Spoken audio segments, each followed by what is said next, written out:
আপনারা শুনছেন বৈটল নিবেদিত অডিও বুক আমি শুধু তোমাতে বিলীন। লিখেছেন জান্নাত সুলতানা।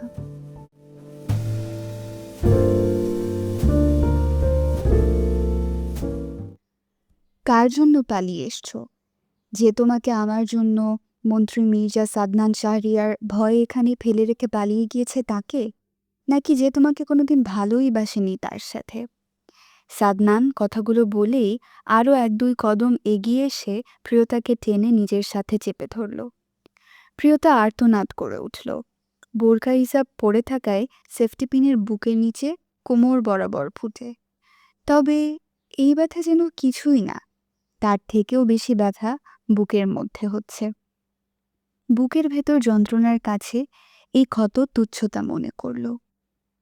বিয়ের আসর থেকে পালিয়ে ভালোবাসার মানুষটার কাছে আসার পর প্রিয়তা জানতে পারল মানুষটা তার ভালোবাসা হলেও সে মানুষটার ভালোবাসা হতে পারেনি। প্রিয়তা অনেকক্ষণ কলেজের পাশের বটগাছটার নিচে যখন দাঁড়িয়েছিল, তখনই সাদনান নিজের দলবল নিয়ে হাজির হয় সেখানে। আর প্রিয়তা সাদনানকে এখানে দেখে বিস্ফোরণ নয়নে তাকিয়ে ভয়ে পিছিয়ে যেতে নিলেই সাদনান প্রিয়তাকে টেনে ধরে নিজের শরীরের সঙ্গে চেপে ধরে হিসহিসি উপরোক্ত কথাগুলো বলে উঠল। প্রিয়তার ভাবনার মাঝেই সাদনান প্রিয়তার নেকাবটার মুখের কাছের পিনটা খুলে নিল, আর অমনি চোখের সামনে ভেসে উঠল ছোট গোলগাল মুখখানা, যার ঠোঁটের এক কোণায় কালচে দাগ, ফোলা ফোলা চোখ। সাদনানের বুকের ভেতর ধক করে উঠল। নিজের বাঁ হাতটা এগিয়ে নিয়ে প্রিয়তার ফোলা ঠোঁটের উপর বৃদ্ধা আঙ্গুলটা ছুঁয়ে দিল। প্রিয়তা শিউরে উঠে, সারা শরীর অবশ হয়ে আসে, মূর্তিনায় শক্ত হয়ে জমে গেল। সাদনান খুব আলতো করে নিজের হাতটা প্রিয়তার গালে রেখে আঙুলটা দিয়ে আলতো করে ছুঁয়ে ঠোঁট গোল করে সেখানে ফুঁ দিল। প্রিয়তা আঁখি পল্লব ঝাপটে বন্ধ করে নিল। সাদনান কণ্ঠ খাদে এনে জিজ্ঞেস করল, কে করেছে এসব? আম্মা। কেন? বিয়ে নিয়ে রাজি হচ্ছিলে না? প্রিয়তা এ পর্যায়ে এসে চুপসে গেল। সত্যি সে বিয়ে করতে চায় না, কিন্তু বাবা মায়ের কাছে এসব বলে পাতাতে পারছিল না, আর ভালোবাসার কথাও জানাতে পারছিল না। তাই তো বর আসার আগেই পালিয়ে এসেছিল। বিয়েটা সম্পূর্ণ ঘরোয়াভাবে আয়োজন করে হওয়ার কথা ছিল বলে কোনো সমস্যা হয়নি, কিন্তু শেষ রক্ষা আর হলো না। মন্ত্রী সাদনান ঠিকই খুঁজে নিল তাকে। প্রিয়তার ভাবনার মাঝেই সাদনান ওকে টেনে নিয়ে হাঁটতে লাগলো। প্রিয়তা সাদনানের পায়ের সাথে পা মিলিয়ে হাঁটতে হিমশিম খাচ্ছে, কিন্তু সাদনানের সেদিকে খেয়াল নেই। গাড়ির কাছাকাছি আসতেই সাদনানের অ্যাসিস্ট্যান্ট চাঁদ গাড়ির দরজা খুলে দিল। সাদনান প্রিয়তাকে আগে গাড়িতে বসিয়ে নিজেও উঠে বসে শব্দ করে গাড়ির দরজা বন্ধ করে দিল। প্রিয়তার সাথে সাথে ড্রাইভার নিজেও চমকে ওঠে, তবে পেছনে তাকানোর সাহস পায় না। কাকা, গাড়ি স্টার্ট করুন, ঘাড় নাড়ালো ড্রাইভার। পর মুহূর্তে শুধু শোঁ শব্দ শোনা গেল। প্রিয়তা গুটিসুটি মেরে বসে আছে। আমতা আমতা করে বলল, কোথায় নিয়ে যাচ্ছেন? মির্জা বাড়ি, তোমার বাবা মা সবাই সেখানে রয়েছে। কথাটা শেষ করেই সাদনান প্রিয়তাকে টেনে নিজের একদম নিকটে আনল, নিজের প্রশস্ত বুকের সাথে চেপে ধরে। প্রিয়তা ছটফট ছোটাছুটি করে ছাড়া পাবার জন্য, কিন্তু সাদনান আগের তুলনায় আরও শক্ত করে চেপে ধরে নিজের শরীরের সাথে। অতঃপর সিটে গা এলিয়ে দিয়ে চোখ বন্ধ করে স্লো ভয়েসে বলল, চুপটি করে বসে থাকো, একটু শান্তি দাও। প্রিয়তা নড়াচড়া বন্ধ করে একদম শান্ত হয়ে বসে রইল। সাদনানের কণ্ঠে কিছু একটা ছিল, কিন্তু কি প্রিয়তা জানে না। বেশ অনেকক্ষণ থাকার পর প্রিয়তার নিজেরও ভালো লাগলো। এর কারণ কি? উত্তরটা প্রিয়তার অজানা। মির্জাবাড়ির লিভিং রুমে বৈঠক বসেছে। শফিক সওদাগর মাথা নিচু। আম্বিয়া মির্জা বেশ কিছু কথা শুনিয়ে দিয়েছে অনেক আগে। কেমন মেয়ে জন্ম দিয়েছে, বিয়ের দিন বাড়ি থেকে পালিয়ে যায়, এমন মেয়ে কেটে বস্তা পুড়ে নদীতে ফেলে দেওয়া ভালো। বাপ মায়ের নাক কান কাটে। জাফর মির্জা স্ত্রীকে ধমকিয়ে ধমকিয়ে চুপ করালো, তবে আম্বিয়া মির্জা চুপ করল না। কঠিন স্বরে জানালো, এই বিয়ে হবে না, মেয়ের সাথে দিয়ে দাও বাপ মায়ের। আমি ওকেই বিয়ে করব, আর আজ এই মুহূর্তে। সাদনান ফোনে দৃষ্টি স্থির রেখেই গম্ভীর কণ্ঠে বলল। কণ্ঠে কিছু তো একটা ছিল এই বলিষ্ঠ সুপুরুষ সাদনানের। সবাই অবাক হলো। আম্বিয়া মির্জা চুপসে গেল, কিন্তু দমে গেল না। নাদিকে বোঝানোর স্বরে বলল, দাদু ভাই, যে মেয়ে বিয়ের আগে নিজের প্রেমিকের সঙ্গে পালিয়ে যাবে বলে বাড়ি ছেড়েছে, সে মেয়ে বিয়ের পর নিজের প্রেমিকের সঙ্গে পালাবে না, তার কি ঠিক আছে? আম্বিয়া মির্জার কথা শেষ হওয়ার সঙ্গে সঙ্গে বলে উঠল সাদনান, পালাবে না। ভাবি, যাও ওকে নিয়ে এসো। আয়না মেয়েকে কোলে নিয়ে মাথা নেড়ে উপরে চলে গেল। পেছনে পেছনে মাইশাও গেল। আম্বিয়া মির্জা মনে মনে নাতির প্রতি ক্ষিপ্ত হলেন। চাঁদ ফোনে কথা বলে সে সাদনানের পাশে দাঁড়িয়ে জানালো, স্যার, কাজী সাহেব 10 মিনিটের মধ্যে পৌঁছে যাবে। সাদনান মাথা দুলালো শুধু। প্রিয়তাকে বিয়ের জন্য রেডি করছে সারা। প্রিয়তা আর সারা একই সমানে লেখাপড়া করে। প্রিয়তা অনেকবার সারার সাথে কথা বলতে চেয়েছে, কিন্তু সারা কোনো কথা বলছে না। সারা প্রিয়তার হাতে চুড়িগুলো পরানো শেষ হতেই প্রিয়তা বসা হতে উঠে দাঁড়িয়ে সারার দিকে তাকিয়ে প্রশ্ন করল, তুই কথা বলছিস না কেন আমার সাথে? কি বলবো, হ্যাঁ? আমার ভাইয়ার সাথে বিয়ে হবে জানার পরেও কি করে তুই ওই লম্পট আকাশের সাথে পালিয়ে যাওয়ার মতো একটা জঘন্য কাজ করতে পারলি? প্রিয়তা চুপ করে আবার বসে গেল আগের জায়গায়। ভালোবাসার মানুষটার সম্পর্কে বাজে কথা একদম ভালো লাগছে না প্রিয়তার। 5 মাসের সম্পর্ক আকাশের সাথে। ছেলেটা ভীষণ ভালো। আচ্ছা, প্রিয়তার কষ্ট হচ্ছে না কেন? ওর তো এখন চিৎকার করে কান্না করার কথা। একটু পর যে সত্যি বিয়ে হয়ে যাবে। সারা প্রিয়তাকে রেডি করা শেষ করে আয়না এলো, কোলে রাহাত আর আয়নার 2 বছরের বাচ্চা মেয়ে ইনিয়া। সাথে রয়েছে প্রিয়তার বড় ভাইয়ের বউ মাইশা। তারা এসে সবাই প্রিয়তাকে ঘিরে ধরে। ছোট ইনিয়া চোখ গোল গোল করে প্রিয়তার দিকে তাকিয়ে। এটা যে ওর ছোট খালা, মেয়েটার যেন বুঝতে কষ্ট হচ্ছে। যদিও মেকআপ বেশি সারা প্রিয়তাকে দেয়নি, তবুও ছোট ইনিয়া তো আর ওর খালাকে এভাবে শাড়ি পরে দোপাট্টা বেঁধে সাজতে দেখেনি। তাই চিনতে একটু অসুবিধা হচ্ছে। প্রিয়তা ইনিয়াকে টেনে নিয়ে ইনিয়ার গালে চুমু খেলো। ইনিয়া যেন বিশ্বাস হলো এটাই তার খালা। তাই তো প্রিয়তার গলা জড়িয়ে ধরে হাসল। পরপরই অবুঝ কণ্ঠে ভাঙা স্বরে জিজ্ঞেস করল, তুমি কোথায় গিয়েছিলে ছোট মা? আমরা সবাই তোমাকে খুঁজছিলাম, জানো তুমি? ছোট ইনিয়ার প্রশ্নে প্রিয়তা অপ্রস্তুত হয়ে পড়ে। আয়না মেয়েকে টেনে নেয় নিজের কাছে। বেশ আদুরে কণ্ঠে বলল, ছোট মা সাজতে গিয়েছিল, এখন চলো বাবার কাছে যাও। ইনিয়া খুশি হলো। মায়ের কোল থেকে নেমে দৌড়ে রুম হতে বেরিয়ে গেল। মাইশা অবশ্য পেছন থেকে চেঁচিয়ে সাবধানে যাওয়ার জন্য বলল। এর মধ্যে ডাক পড়ে কনিকে লিভিং রুমে নেওয়ার জন্য। অতঃপর খুব সুন্দর করে বিয়েটা সম্পূর্ণ হলো। বিয়ে পড়ানো শেষ, প্রিয়তার বাবা মা ভাই ভাবি খাবারের পর্ব শেষ করে সবাই চলে গেল। বিয়েটা ঘরোয়াভাবে হওয়ার কথা ছিল বিধায় কনে পালিয়ে যাওয়াতেও তেমন একটা প্রভাব পড়েনি। আর প্রিয়তাকে খাবার শেষে আয়না আর সারা সাদনানের রুমে দিয়ে গেল। রাত প্রায় 11:30 বাজতে চলে। প্রিয়তাকে সাদনানের রুমে রেখে গিয়েছে ঘণ্টাখানেক হতে চলে, কিন্তু সাদনানের কোনো খবর নেই। প্রিয়তা বিছানায় বসেছিল, কিন্তু ঘুম পাচ্ছে বিধায় বিছানা থেকে নেমে পুরো রুম হাঁটতে লাগলো। এক পর্যায়ে ব্যালকনিতে চলে গেল। সেখানে গিয়ে দোলনায় খুব আরাম করে বসে পড়ল, আর সেভাবেই ঘুমিয়ে পড়ল। সাদনান রুমে এসে গায়ের পাঞ্জাবিটার বোতাম খুলতে খুলতে দৃষ্টি বোলালো রুমে। না, বউ তার রুমে নেই। সাদনান ওয়াশরুমের দরজার দিকে একবার তাকায়, সেখানেও নেই বুঝতে পারে। এগিয়ে গিয়ে ব্যালকনিতে দোলনায় তাকাতেই দেখা মিলে তার ছোট বউ বিয়ের সাজে গুটিসুটি মেরে দোলনায় ঘুমিয়ে আছে। দেখতে কি দারুণ মায়াবী লাগছে। ভয়ঙ্কর সুন্দরী রমণী তার বউ ভাবতে হৃদয়ে ভালো লাগার দোলা দিয়ে গেল। কিন্তু এই সুন্দর রমণী অন্য কাউকে ভালোবাসে, কথাটা ভেবেই রাগে চোয়াল শক্ত হয়ে এলো। মাত্রই 6 মাস গ্রামে ছিল না, এতে ওই লম্পট আকাশের সাথে। সাদনান ভাবতে পারে না, রাগে সারা শরীর কাঁপছে। তবে রাগটা যেন চাপা পড়ে সুন্দরী প্রিয়তা সুশ্রী মুখের দিকে তাকিয়ে। সাদনান এগিয়ে এলো, খুব সাবধানের সহিত বউকে কোলে তুলে রুমে নিয়ে বিছানায় শুইয়ে দিল। প্রিয়তা নড়ে চড়ে আবার ঘুমিয়ে গেল। সাদনান কতক্ষণ বউয়ের দিকে তাকিয়ে রইল, অতঃপর ওয়াশরুমে চলে গেল। সময় নিয়ে ফ্রেশ হয়ে বেরিয়ে এলো, কোমরে একটা হালকা গোলাপি রঙের টাওয়েল পেঁচিয়ে। বলিষ্ঠ পেটানো শরীরটা বেশ আকর্ষণীয় দেখতে লাগছে। সাদনান আয়নার সামনে দাঁড়িয়ে নিজের উদম শরীরে লোমযুক্ত বুকে চিকচিক করতে থাকা পানির কণাগুলো আঙুল দিয়ে ছুঁয়ে ছুঁয়ে দেখল।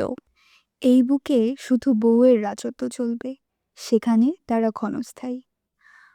বড্ড খালি খালি লাগে। এই স্থানের মালিক তার জায়গাটা কবে দখল করবে, জোর খাটাবে? আমি শুধু তোমাতে বিলীন, তুমি কবে আমাতে বিলীন হবে জান? সাদনানের ভাবনার মাঝেই ড্রেসিং টেবিলের উপর রাখা ফোনটা আলো জ্বলে। সেখানে স্পষ্ট রাহান নাম দিয়ে সেভ করা। হ্যাঁ বল। সাদনান ফোনটা রিসিভ করে কানে নিয়ে ব্যালকনিতে যেতে যেতে বলল। রাহান ফোনের ওপাশ থেকে অপরাধীর ন্যায় কণ্ঠে জানালো, জানোয়ারটা পালিয়েছে। সাদনান রাহানের কথাটা কর্ণপাত হতেই চোখ বন্ধ করে নিল। আবার কত মেয়ের জীবন নরক করবে কে জানে। সাদনান গম্ভীর কণ্ঠে আদেশের স্বরে বলল, লোক লাগিয়ে রাখ, এলাকায় আর একবার এলে যেন আর পালাতে না পারে। আচ্ছা।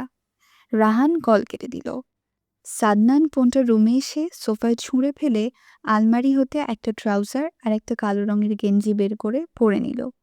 অতঃপর বিছানায় গিয়ে প্রিয়তাকে টেনে নিজের বুকের উপর এনে শক্ত করে জড়িয়ে ধরে। প্রিয়তা নড়াচড়া করে, তবে তন্দ্রা ছুটে না।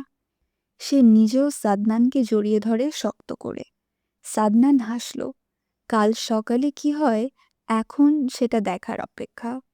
আপনারা শুনছেন বইটই নিবেদিত অডিও বুক আমি শুধু তোমাতে বিলীন, লিখেছেন জান্নাত সুলতানা।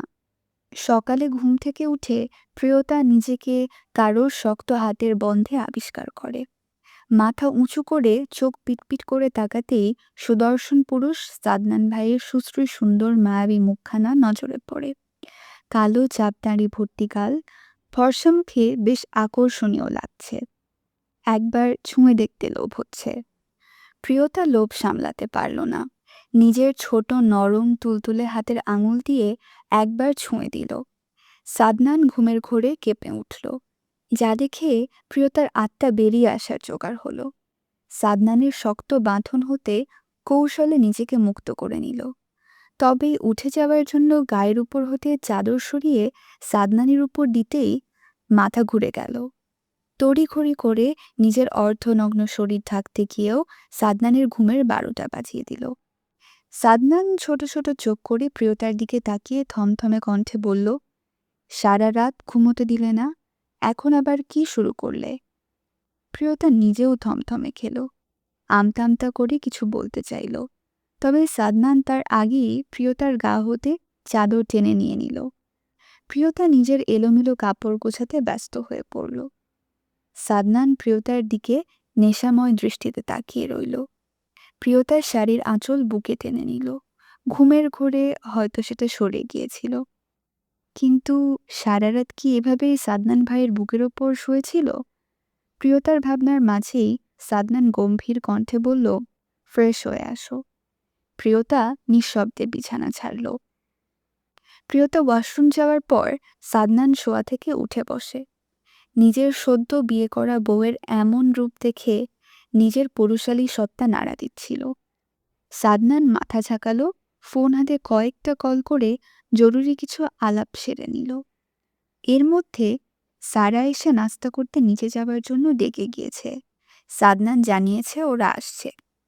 প্রিয়তা ওয়াশরুমে গিয়ে শাওয়ার নিয়ে নিল, কিন্তু কাপড় চেঞ্জ করতে গিয়ে বিপত্তি বাঁধল। ওয়াশরুমে 2টা টাওয়েল ছিল, যেগুলো একটা চুল বেঁধে নিয়েছে, আর একটা বুদ্ধি করে নায়িকাদের মতো করে বুকের ওপর পেঁচিয়ে নিল। কিন্তু প্রথমবার এমন করে পেঁচানোর ফলে কেমন অস্বস্তি বোধ হচ্ছে। তার উপর এটা পরে কি করে সাদনান ভাইয়ের সামনে যাবে? কথাটা ভাবতেই প্রিয়তার গলা শুকিয়ে এলো। এই লোক যা বেহায়া কথাবার্তা বলে এমনিতেই, আর এখন এমন অবস্থায় দেখলে না জানি কি বলে। আজ ওয়াশরুমে থাকার প্ল্যান করছো নাকি? বের হও ফাস্ট, আমাকে বেরোতে হবে আর্জেন্ট। প্রিয়তা ভাবনার মাঝেই সাদনান ওয়াশরুমের দরজায় নক করে কথাগুলো বলল। প্রিয়তা ফাঁকা ঢোক গিলে একটা অনেক সাহস জুগিয়ে মিনমিন করে বলল, আপনি একটু রুমের বাইরে যান, আমি ড্রেস চেঞ্জ করে আপনাকে ডেকে দেব। তুমি শাওয়ার নিয়েছো? প্রিয়তা সাদনানের কথায় জবাব দিল না। সাদনান কিছু ভেবে কাবার্ড থেকে একটা শাড়ি নিল শুধু। অতঃপর এগিয়ে গিয়ে দরজায় ফের টোকা দিয়ে বলল, এটা পরে এসো আপাতত, রুমে এসে বাকিগুলো পরে নিও। প্রিয়তা শুনল, দরজা সামান্য ফাঁক করে শাড়িটা নিল, গায়ে কোনোরকম পেঁচিয়ে বেরিয়ে এলো। সাদনান গুটিয়ে থাকা প্রিয়তার দিকে এক পলক তাকিয়ে সঙ্গে সঙ্গে ওয়াশরুম চলে গেল। প্রিয়তা শাড়ির সাথে সব প্রয়োজনীয় জিনিসগুলো পরে চুল আঁচড়ে হাতে খোঁপা বেঁধে নিল। যদিও প্রিয়তা খোঁপা বাঁধতে পারে না, আর এখন এত বড় চুল খোলা রাখাও সম্ভব নয়, তাই যেমনটা পারল তেমনটাই বেঁধে নিল। এর মধ্যে সাদনান ওয়াশরুম হতে বেরিয়ে এলো।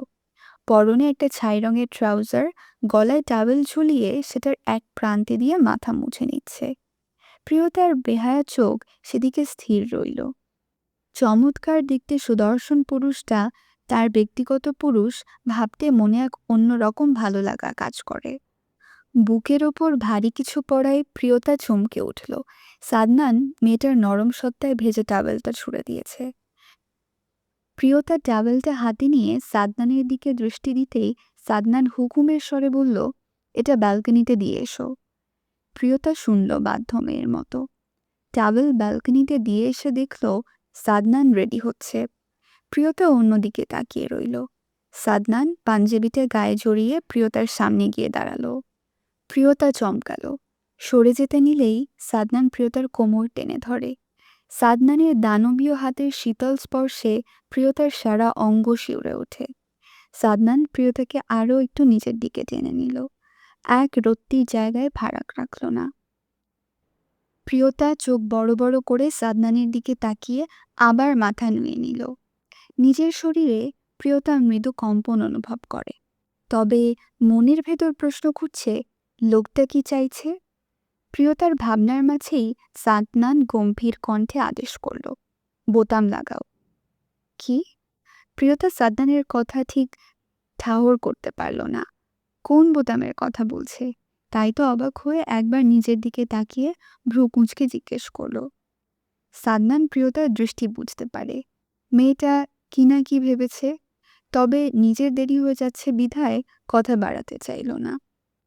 বিরক্তে কপালে ভাঁজ ফেলে ফের শুধালো, কানে শুনতে পাও না? বোতাম লাগাতে বলেছি।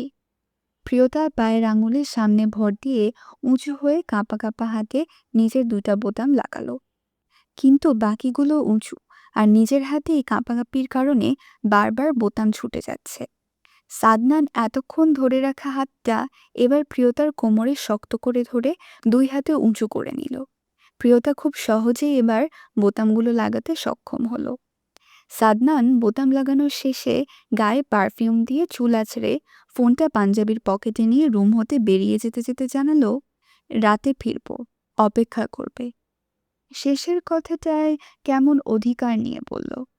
প্রিয়তা কোনো জবাব দিল না, নিজেও সাদনানের পেছনে পেছনে গুটি গুটি পায়ে এগিয়ে গেল। আকাশ নামের ছেলেটা প্রিয়তাদের গ্রামের। মা নেই, বাবা আছে, কিন্তু দ্বিতীয় বিয়ে করে সেখানে আবার নিজের একটা ছেলে হয়েছে। মা না থাকলে বাবার কাছে সন্তানের মূল্য থাকে না। খুব কম সংখ্যক পুরুষ প্রথম স্ত্রী মারা যাওয়ার পর বিয়ে করলে প্রথম স্ত্রীর সন্তানকে আগলে রাখে।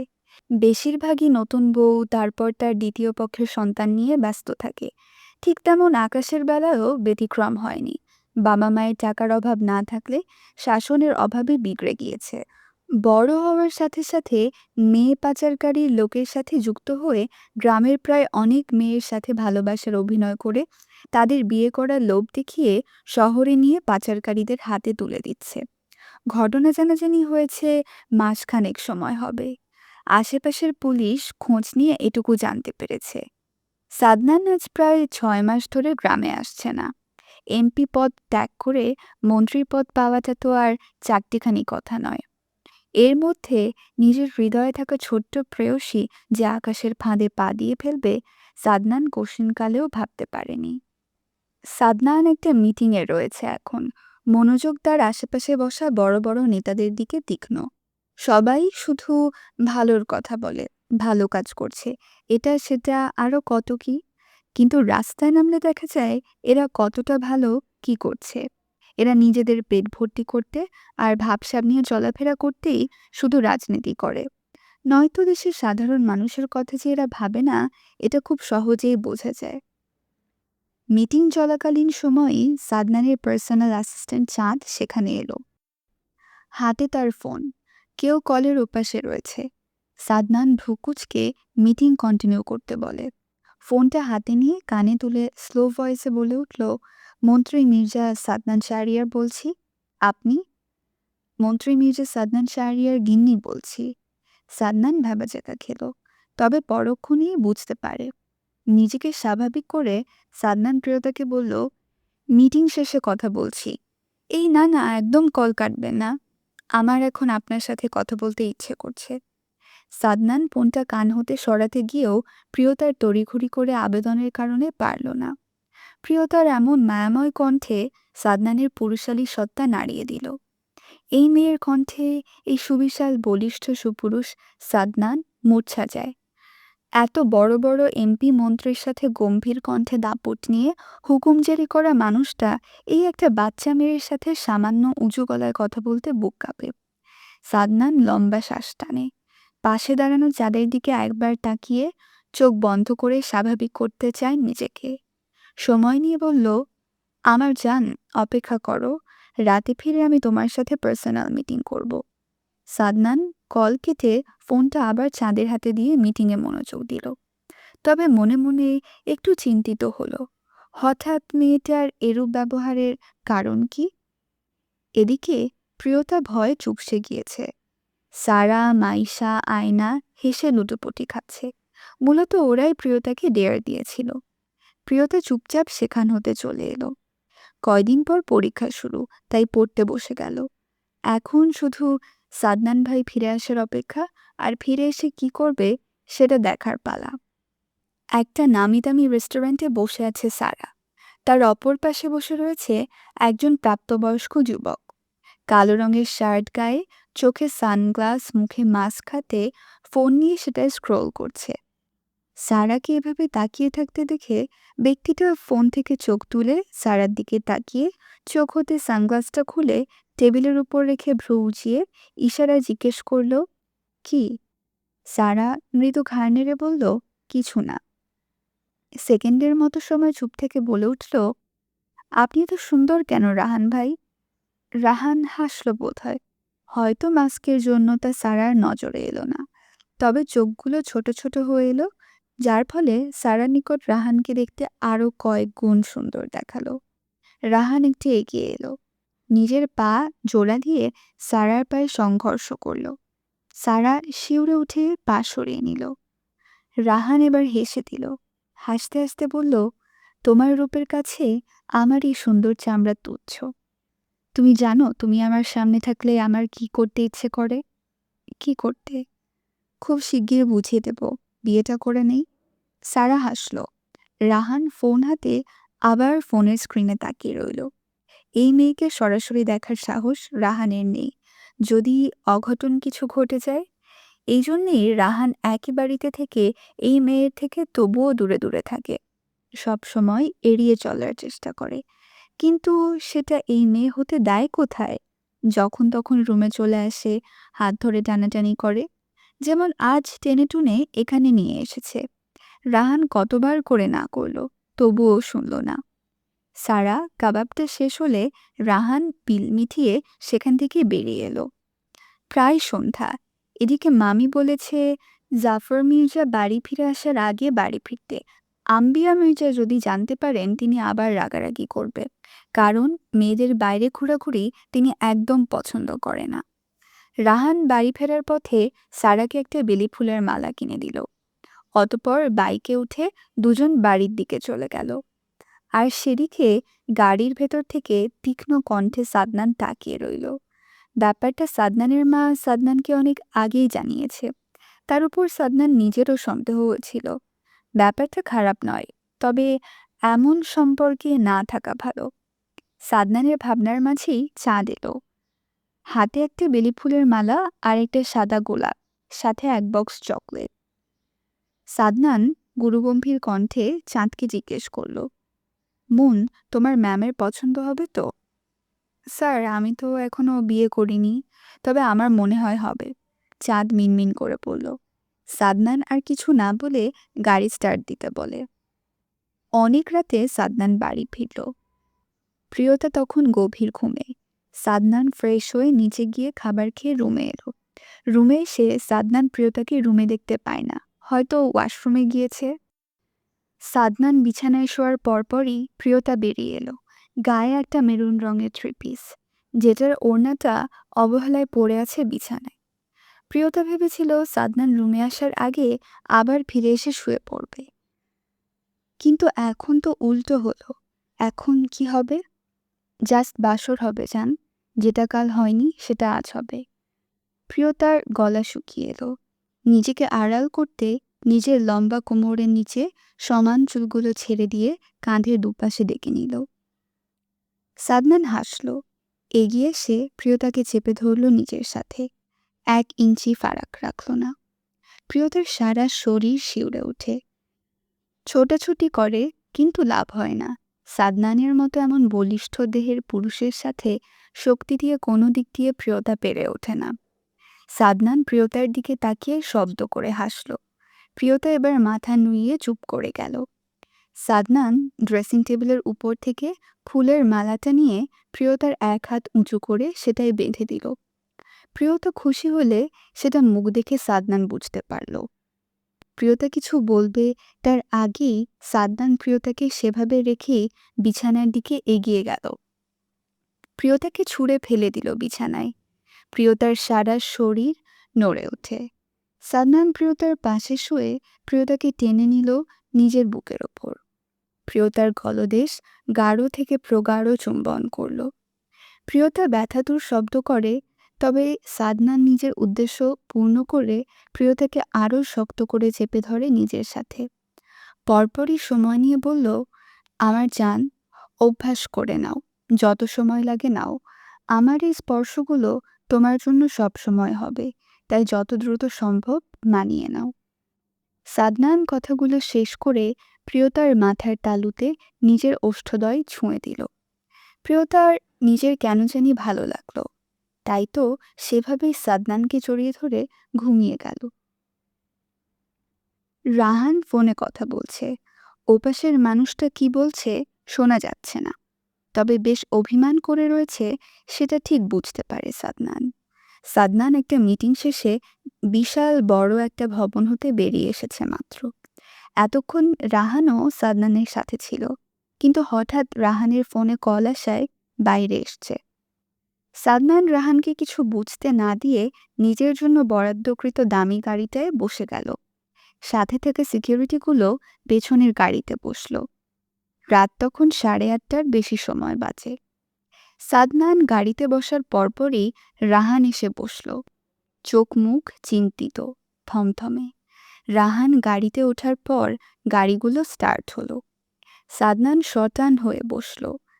একটা হাত সিটের উপরে রেখে আরেক হাতে ফোন বের করে পাঞ্জাবির পকেট থেকে। অতঃপর ফোনে স্ক্রল করতে করতে রাহানকে জিজ্ঞেস করল, কি নিয়ে টেনশন করছিস? ভাবছি জানোয়ারটা পালিয়ে গিয়ে আড়াল থেকে না আবার কোনো ক্ষতি করে। রাহান চিন্তিত কণ্ঠে জানালো, তবে অপ্রস্তুত। সাদনান হাসল। তবে সেটা রাহানের নজরে এলো না। সাদনান এবার ফোন পকেটে পুরে নিয়ে রাহানের দিকে তাকিয়ে স্বাভাবিকভাবে জিজ্ঞেস করল, বিয়ে কবে করবি? রাহান সাদনানের কণ্ঠে এরূপ প্রশ্ন শুনে চমকালো, তবে নিজেকে ধাতস্থ করে ভ্রু কুঁচকে জিজ্ঞেস করল, হঠাৎ এসব নিয়ে কেন পড়লি? কেন, বিয়ের বয়স হয়নি? কদিন পর মেয়ে পাবি না, বয়স যা হচ্ছে। সাদনান গুরুগম্ভীর কণ্ঠে বলল। রাহান সাদনানের দিকে ছোট ছোট চোখ করে তাকিয়ে জানতে চাইল, তুই পেলে আমি কি দোষ করলাম? সেটাই তো, তাড়াতাড়ি করে নে। আর কোনো কথোপকথন হয় না দুজনের মধ্যে। তবে রাহানের চেহারায় আগের তুলনায় দ্বিগুণ চিন্তার ছাপ দেখা গেল। সাদনান সেদিকে তাকিয়ে আয়েশ করে বসল। রাতে সাদনান বাড়ি ফিরে বউকে রুমে পেল না। নিজের গায়ের সফেদা রঙের পাঞ্জাবিটা খুলে সোফায় রেখে ওয়াশরুমে চলে গেল। প্রিয়তা তখন গুটি গুটি পায়ে রুমে আসে। সাদনান অনেকক্ষণ পর বেরিয়ে এলো, উদম শরীরে, কোমরে একটা টাওয়েল প্যাঁচানো। প্রিয়তা সেদিকে তাকিয়ে একটা শুকনো ঢোক গিলে নিল। এই সুদর্শন পুরুষ মন্ত্রী সাদনানুর স্বামী ভাবতেই প্রিয়তার গা শিউরে ওঠে। হৃদয়ে ভালো লাগা সঞ্চারিত হয়। বিয়ে হয়েছে আজ মাসের মতো হতে চলে, অথচ এই পুরুষটাকে প্রিয়তা যত দেখে ততই মুগ্ধতার মাত্রা ছাড়িয়ে যাচ্ছে, যেটা আকাশের জন্য কখনো অনুভব করেনি। তবে কি ও কখনো আকাশকে ভালোবাসেনি? জবাব মস্তিষ্ক একরকম দিলেও মন আরেক রকম দিল। প্রিয়তা সেসব নিয়ে বেশি ভাবল না। অপলক দৃষ্টিতে সাদনানের দিকে তাকিয়ে রইল। সাদনান হাসল। প্রিয়তা লজ্জা পেয়ে মাথা নিচু করে নিয়ে মিনমিন করে বলল, খাবার খেতে চলুন, সবাই অপেক্ষা করছে। সাদনান এর মধ্যে কাবার্ড থেকে ট্রাউজার নামিয়ে পরে নিল। গায়ে সাদা একটা গেঞ্জি জড়িয়ে প্রিয়তাকে ফেলে বড় বড় কদম ফেলে এগিয়ে গেল। রাহানের মা বাবা আজ বিশেষ বৈঠক বসেছে মির্জা বাড়ির সব বড় বড় সদস্যদের সাথে নিয়ে। জাফর মির্জা মেয়ের ইচ্ছে সম্পর্কে অবগত, তাই তিনি চুপ রইলেন। ছেলে এবং নাতিদের মতামত তিনি আগে জানতে চায়, তাই চুপ করে রইল। সাদনান নির্বিকার, যেন এখানে যা হবে সে তো আগে থেকে জানে। রাহানের মা সবার দিকে একবার তাকিয়ে সাদনানের পাশে বসা ছেলের দিকে এক পলক তাকিয়ে স্বামীর দিকে তাকালো। রাহানের বাবা স্ত্রীর দিকে একবার তাকিয়ে জাফর মির্জাকে উদ্দেশ্য করে বলল, আব্বা আপনি যদিও জাফর মির্জা নিজের ডান হাত তুলে থামিয়ে দিল রাহানের বাবাকে। রাহানের বাবা চুপ করে গেল। জাফর মির্জা মুচকি হেসে বলল, আমি জানি তোমরা আমার ছেলের সাথে কথা বলে নাও। ভাইজান, সারাকে আমার রাহানের জন্য চাই, দিবেন? আহা, কত সুন্দর আবদার, ফেলে দেওয়ার মতো। তবে সবাই বেশ অবাক হয়েছে। আজম মির্জা বোনের আর বোনের স্বামী সম্পর্কে অবগত খুব ভালো করে। একই বাড়িতে আজ বহু বছর ধরে বোনের সাথে রয়েছে, কখনো কোনো দ্বন্দ্ব তাদের মাঝে হয়নি। বোনের বড় মেয়ে রিধিকেও বিয়ে দিয়ে দিয়েছে, স্বামীর সাথে ইতালি থাকে। কোনো ঝামেলা নেই, ছেলেও ভালো, আবার এখানে বিয়ে দিলে মেয়েও নিজের থাকলো। অতশত না ভেবে বলল, তাহলে আয়োজন শুরু করো। অনাকাঙ্ক্ষিত জবাবে সবাই যেমন চমকালো, তেমন বেজায় খুশি হলো সবাই। মুহূর্তের মধ্যে কাজের লোককে মিষ্টি আনার জন্য তাগাদা দিল আম্বিয়া মির্জা। মিষ্টি খেয়ে সবাই কিছুক্ষণ আড্ডা দিয়ে যে যার রুমে চলে গেল। আয়নাকে ডেকে সারাকে জানিয়ে দিতে বলা হলো ব্যাপারটা। আজম মির্জা নিজেও একবার মেয়ের সাথে সাক্ষাৎ সারবেন বলে জানালো। রাহান তখন সাদনানের পাশে বসে বিড়বিড় করে বলে উঠল, তুমি রাজি হওয়া নিয়ে চিন্তা করো না মামু। ও সরি শ্বশুর মশাই, তোমার মেয়ে এক পায়ে রাজি। সাদনান রাহানের দিকে ছোট ছোট চোখ করে তাকিয়ে রইল। রাতে সাদনান প্রিয়তাকে নিয়ে বাড়ি থেকে বেরিয়ে এলো। নিজে বাইকে বসে প্রিয়তাকে বসতে ইশারা করে। প্রিয়তা যেন বিশ্বাস হচ্ছে না, এত বড় একজন মন্ত্রী কিনা বাইক চালাবে। প্রিয়তাকে এভাবে তাকাতে দেখে সাদনান বিরক্ত হয়ে কপালে ভাঁজ ফেলে বলল, উঠে এসো ফাস্ট। বউকে নিয়ে বাইকে করে রাতের এই নিরিবিলি পরিবেশ উপভোগ করার ভীষণ ইচ্ছে, শুধু সময়ের অভাবে আর নিজের পেশাগত জীবনের জন্য পারি না। প্রিয়তা উঠে বসে সাদনানের কাঁধে হাত রেখে ওড়না ঠিকঠাক করে কোলের উপর রেখে বসে। সাদনানের পোষালো না, তার বউয়ের আরও নিকটের চাই। সাদনান প্রিয়তার হাত ধরে নিজের পেটের উপর রেখে দিল। প্রিয়তা লাজুক হেসে জড়িয়ে ধরল। সাদনান বাইক স্টার্ট করল। রাত 1টা নাগাদ ওরা দুজন বাড়ি এলো। প্রিয়তা তখন ঘুমে ঢুলঢুল করে। সাদনান কোনো রকমের রুমে এনে প্রিয়তাকে শুইয়ে দিয়ে নিজেও শুয়ে পড়ল। বউকে শক্ত করে জড়িয়ে ধরতে ভুলে না তবে। আপনারা শুনছেন বইজয় নিবেদিত অডিও বুক আমি শুধু তোমাতে বিলীন। লিখেছেন জান্নাত সুলতানা। বিয়ের তোড়জোড় শুরু হয়ে গিয়েছে।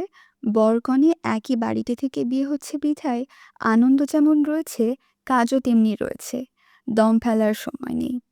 বাড়ি ভর্তি মেহমান, মানুষ গিজগিজ করছে। আজ সন্ধ্যায় গায়ে হলুদ বাড়ির সামনে। বাগানে অনুষ্ঠানের আয়োজন করা হয়েছে। সাদনান সেখানে রয়েছে। এদিকে প্রিয়তা বার কয়েক ঘুরঘুর করে গিয়েছে এদিকটায়। লোকটা সেই সকালে একবার ঘুম থেকে ওঠার পর দেখেছিল, তারপর আর দেখা পায়নি।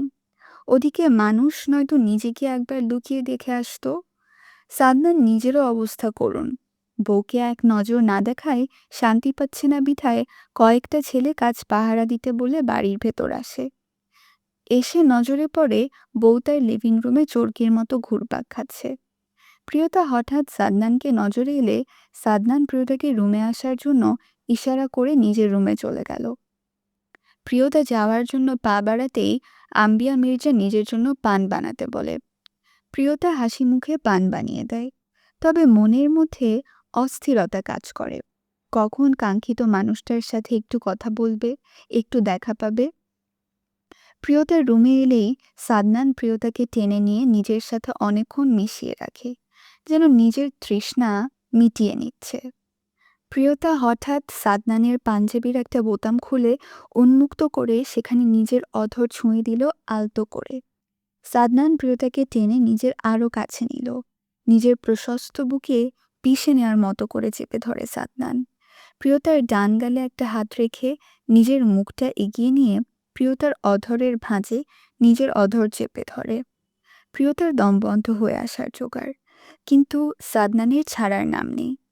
প্রিয়তার মনে হলো ওর অধরজোড়া কোনো চুম্বকের মাঝে আটকে গিয়েছে, যা বারবারই ছোটাতে চেষ্টা করলে আরও আঁকড়ে ধরছে।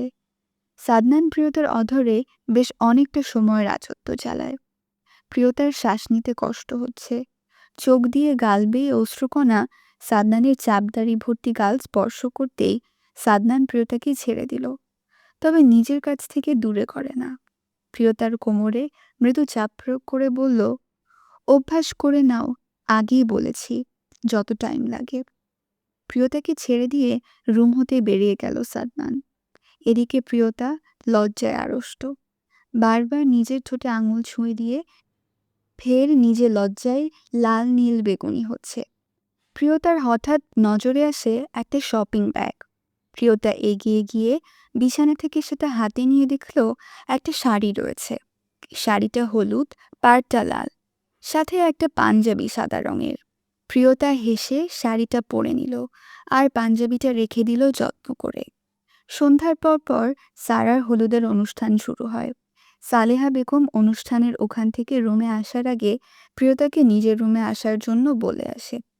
সাদনান তখন বাইরে রয়েছে, কড়া সিকিউরিটি রয়েছে। সবাইকে চেক করে বাড়ির ভেতর প্রবেশ করতে দেয়া হচ্ছে। চিন্তার কোনো কারণ নেই, কিন্তু প্রিয়তার অস্থির অস্থির লাগছে। তবে সেটা কাউকে বুঝতে না দিয়ে সবার সাথে হাসি মুখে কথা বলছে। প্রিয়তা বাগান থেকে বাড়ির ভেতরে যাওয়ার জন্য পা বাড়ায়। সদর দরজার কাছে গিয়ে প্রিয়তার শরীর ভার হয়ে আসে। এখানে কোনো মানুষ নেই। প্রিয়তা ভয়ে ভয়ে এগিয়ে যাওয়ার জন্য উদ্যত হতেই কেউ হাতের কবজি টেনে প্রিয়তাকে বাগানের এক পাশে নিয়ে এলো। ঘটনা এত দ্রুত ঘটল, প্রিয়তা কিছু বুঝতে পারে না। এই তোমার ভালোবাসা ছিল, নাকি টাকা দেখে নিজেকে সামলাতে পারোনি? মন্ত্রী মির্জা সাদনান শাহরিয়ারের কাছে নিজেকে বিক্রি করে দিয়েছ? আকস্মিক এসব কথা প্রিয়তা নিজের সর্বশক্তি দিয়ে সামনে দাঁড়িয়ে ঘৃণ্য মানের বলা কথার ব্যক্তিটার গালে থাপ্পড় বসিয়ে নিজের তর্জনী আঙ্গুল উঁচিয়ে হিসিয়ে বলে উঠল, কোনো ভালোবাসা ছিল না, আবেগ ছিল সব। আর সেগুলো আপনি তৈরি করেছিলেন নিজের কষ্টের কথা বলে বলে।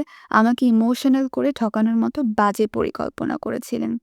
কষ্ট দিতে চেয়েছিলেন আমার ভালোবাসার মানুষটাকে, কিন্তু আফসোস সেরকম কিচ্ছু হলো না, আর না ভবিষ্যতে হবে। খুব শীঘ্রই আপনার পাপের বিনাশ হবে, এখন সেটার অপেক্ষা শুধু।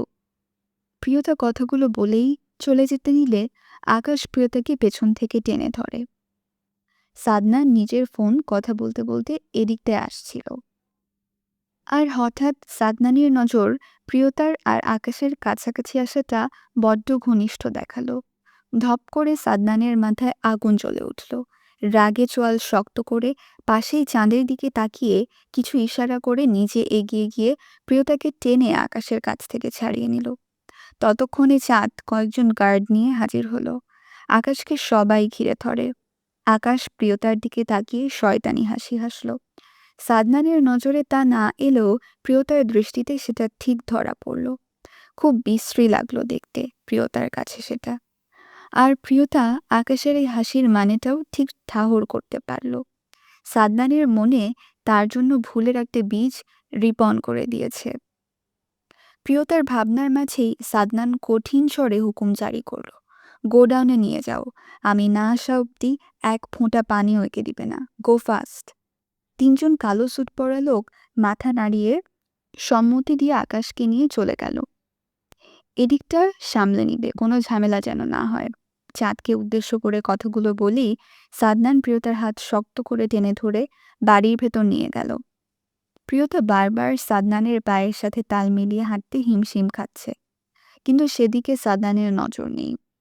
সিঁড়ি দিয়ে সাদনান সোজা নিজের রুমে এনে প্রিয়তাকে বিছানায় ছুঁড়ে ফেলার মতো করে বিছানায় ধাক্কা দিয়ে ফেলে দিল।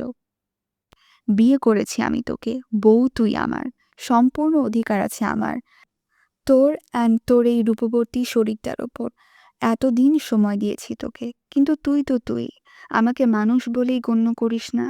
আর আজ তুই, এই তোর কি আমাকে বোঝার মতো এখনো সময় হয়নি? আর কত সময় চাই তোর? বাট সো স্যাড জান, আমি তোকে আর সময় দিচ্ছি না। আমার রাজ্য রানীও আমার করে নেব। কথাগুলো বলেই সাদনান এক দণ্ড দেরি করে না। প্রিয়তার সন্ধ্যায় পরা শাড়ির আঁচল এক টানে খুলে নিল। যা কোনো কৃত্রিম যন্ত্র দ্বারা আটকানো ছিল না বলে আঁচলের এক প্রান্ত ধরে টানা খুব সহজেই খুলে আসে। প্রিয়তা নিজেকে আড়াল করার চেষ্টা করে না। সাদনান নিজের জেদ পূর্ণ না করা পর্যন্ত যে দমে যাওয়ার পাত্র নয় সেটা প্রিয়তা ভালোই জানে। সাদনান নিজের গায়ে জড়ানো সফেদা রঙের পাঞ্জাবিটা খুলে ছুঁড়ে ফেলে। বিছানায় এসে প্রিয়তাকে নিজের বাহুতে আঁকড়ে নিল। নিজের সম্পূর্ণ ভর ছাড়ে প্রিয়তার চিকন পাতলা দেহখানার উপর। এক হাত প্রিয়তার মাথার পেছনে রেখে আরেক হাতে ব্লাউজের ফিতা খুলে সাথে সাথে চেইনটাও খুলে দিল। প্রিয়তা তৎক্ষণাৎ শিরে উঠে চোখ বন্ধ করে শক্ত করে জড়িয়ে ধরে সাদনানকে। সাদনান প্রিয়তারও ঘাড়ে গলায় অজস্র চুম্বন করে। নিজের থেকে ছাড়িয়ে নিয়ে প্রিয়তার ঠোঁট আঁকড়ে ধরে। উন্মাদ সাদনান পাগলের মতো প্রিয়তার অধর জোড়ার উপর ভালোবাসা নামক অত্যাচার করে। প্রিয়তা হাঁপিয়ে ওঠে। নিজের লুকায়িত অনুভূতি পুনরায় নাড়া দিল। নতুন অনুভূতির স্পর্শে নিজেকে বিলিয়ে দিল। সাদনান তার এক রত্তি ছাড়ল না, সবটাই উসুল করে নিল।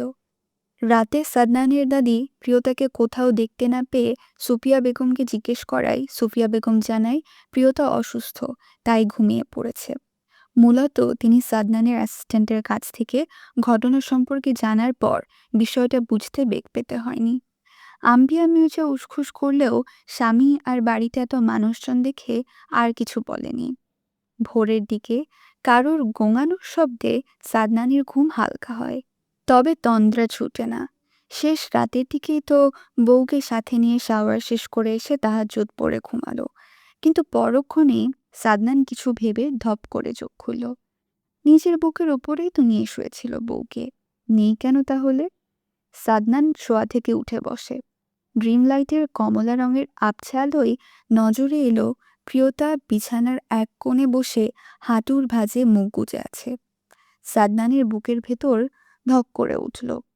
তড়িঘড়ি করে এগিয়ে এসে প্রিয়তাকে আগলে নিতে নিতে অস্থির কণ্ঠে জিজ্ঞেস করতে লাগলো, আমার জান, কি হয়েছে? কান্না কেন করছো? বলো, বলো না, ব্যথা হচ্ছে তো বুকে, প্লিজ বলো। প্রিয়তা শরীর ছেড়ে দিল। শরীর ঘেমে নিয়ে একাকার অবস্থা হয়ে আছে। সাদনান প্রিয়তার মুখের উপর হতে ঘামে ভিজে লেপ্টে থাকা ছোট ছোট চুলগুলো আলতো হাতে সরিয়ে মুখে পরপর কয়েকবার ঠোঁট ছোঁয়া দিল।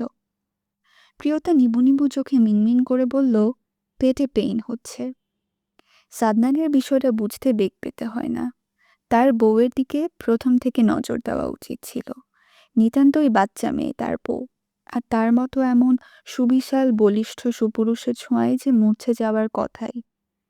সরি নাজান, তুমি বসো, আমি এক্ষুনি ওষুধ নিয়ে আসছি। সাদনান বিছানা ছেড়ে উঠে গেল। ড্রেসিং টেবিলের ড্রয়ার হাতড়ে ওষুধের একটা বক্স বের করলো। আগেই সাদনান সব ব্যবস্থা করে রেখেছিল, কিন্তু সে রাগে এসবের কথা বেমালুম ভুলে বসে আছে। এখন নিজের একটা ছোট ভুলের জন্য মেয়েটা কতটা কষ্ট পাচ্ছে। সাদনানির বুকের ভেতর তীব্র যন্ত্রণা অনুভব করে। ওষুধের পাতা হতে ওষুধ নিয়ে পানির গ্লাস নিয়ে প্রিয়তার কাছে গিয়ে প্রিয়তাকে এক হাতে খুব সাবধানে নিজের বাহুতে আগলে নিয়ে মুখে ওষুধ দিয়ে পানি খাইয়ে দিল। প্রিয়তা সেভাবেই সাদনানের বাহুতে পড়ে রইল। মেয়েটা ব্যথার চোটে হুঁশ হারিয়েছে। সাদনান প্রিয়তাকে নিয়ে আস্তে করে বিছানায় শুয়ে রইল সেভাবে। প্রিয়তাও সাদনানের বুকে গুটিসুটি মেরে শুয়ে রইল। তোর চোখের পাওয়ার কত! আমার ভালোবাসার দিকে চোখ তুলে তাকাতে ভয় হলো না? তোর ভাবনাগুলো কত শক্তিশালী! আমার বউকে নিয়ে ব্যবসা করবি, প্রাণের একবার ভয় হলো না? তোর কলিজাটা কত বড়! আমার কলিজায় হাত দিতে বুক কাঁপল না? সামনে উল্টো করে রডের সাথে বেঁধে রাখা আকাশ নিবু নিবু চোখে তাকিয়ে বিড়বিড় করে বলল, স্যার, আর কখনো এই গ্রামের দ্বারপ্রান্তে আসবো না। আপনাদের জীবন থেকে অনেক দূরে চলে যাব। ছেড়ে দিন স্যার, আপনার পায়ে পড়ি। ছেড়ে দেব? তাহলে কত শত মেয়ের সাথে অন্যায় করা হবে তুই জানিস? এই মন্ত্রী মির্জা সাদনান শাহরিয়ার পাষাণ, সেটা শুধু খারাপ মানুষের জন্য। তোর সব লোক তো অলরেডি পুলিশের আন্ডারে রয়েছে। তোদের গ্রুপের বিনাশ তো হয়েছে, এখন তোর পাপের বিনাশও করব আমি। সাদনান পরপর নিজের হাতের বন্দুক থেকে আকাশের মুখের উপর রেখে ট্রিগার চাপে। মুহূর্তের মধ্যে আর্তনাদ করে আকাশ নিজের শরীরটা ছেড়ে দিল। এখানে থাকা সবাই ভয়ে মাথা নত করে দাঁড়িয়ে আছে। সাদনানের অ্যাসিস্ট্যান্ট চাঁদ কাঁপা কাঁপা কণ্ঠে জিজ্ঞেস করল, স্যার, এটা কি করব? 1 মাস এটা এখানে থাকবে। 1 মাস পর এটাকে নদীতে ফেলে দিবে। ক্লিয়ার? সাদনান জানালো। চাঁদ জড়তা নিয়ে বলল, ইয়েস স্যার। সুবিশাল বলিষ্ঠ সুপুরুষটা বেরিয়ে এলো গোডাউন থেকে। সাথে রয়েছে নিজের সিকিউরিটি। একদম সকাল এখন। আজ সারার বিয়ে। সাদনান তাই আর কোথাও গেল না। গাড়ি সোজা বাড়িতে নিতে বলে। বাড়ি ফিরে সাদনান আগে রুমে এলো। প্রিয়তা তখন মাত্রই শাওয়ার শেষ করে ওয়াশরুম থেকে বেরিয়ে এসেছে। প্রিয়তা কোশ্চিনকালেও ভাবতে পারেনি সাদনান এই মুহূর্তে রুমে আসতে পারে। সকালে ওষুধ খাওয়ার পর থেকে ব্যথা কমার পর একটু ঘুমিয়েছিল, আর ঘুম থেকে ওঠার পর শরীরটা বেশ ফুরফুরে লাগছিল। সারাদিন আর সময় পাবে না ভেবে শাওয়ার নিয়ে একেবারে রেডি হয়ে রুম থেকে বেরোবে ভাবে। শাড়ি বিছানায় রেখে ওয়াশরুম গিয়েছে প্রিয়তা, গায়ে একটা হালকা গোলাপি রঙের টাওয়েল বুকের উপরিভাগে পেঁচানো। সাদনান দরজা বন্ধ করে পেছনে ফিরতেই বউয়ের ঝলসে যাওয়ার রূপ নজরে এলো। সাদনানের মাথা ঘুরে গেল। বউয়ের সারা শরীরে একবার নজর বুলিয়ে নিজের উপর রাগ হলো। মেয়েটার সারা শরীর লাল হয়ে আছে। কাল রাতের রাগের ফলস্বরূপ এগুলো হয়েছে। সাদনানের বুক ছিঁড়ে দীর্ঘশ্বাস বেরিয়ে এলো। এগিয়ে এসে প্রিয়তার কোমর টেনে নিজের সাথে মিশিয়ে নেয়। মেয়েটার নরম সত্তা সাদনানের শরীর স্পর্শ করে। প্রিয়তার সারা শরীর কেঁপে ওঠে। সাদনান প্রিয়তার ঘাড়ে হাত রেখে লাল হয়ে যাওয়া স্থানে। প্রিয়তা ব্যথাতুর শব্দ করে। সাদনান প্রিয়তার ঘাড়ে তৎক্ষণাৎ মুখ ডোবায়। ছোট ছোট টুপটাপ বৃষ্টির ন্যায় চুমু খায়। প্রিয়তা শক্ত হাতে সাদনানের পাঞ্জাবি খামচে ধরে।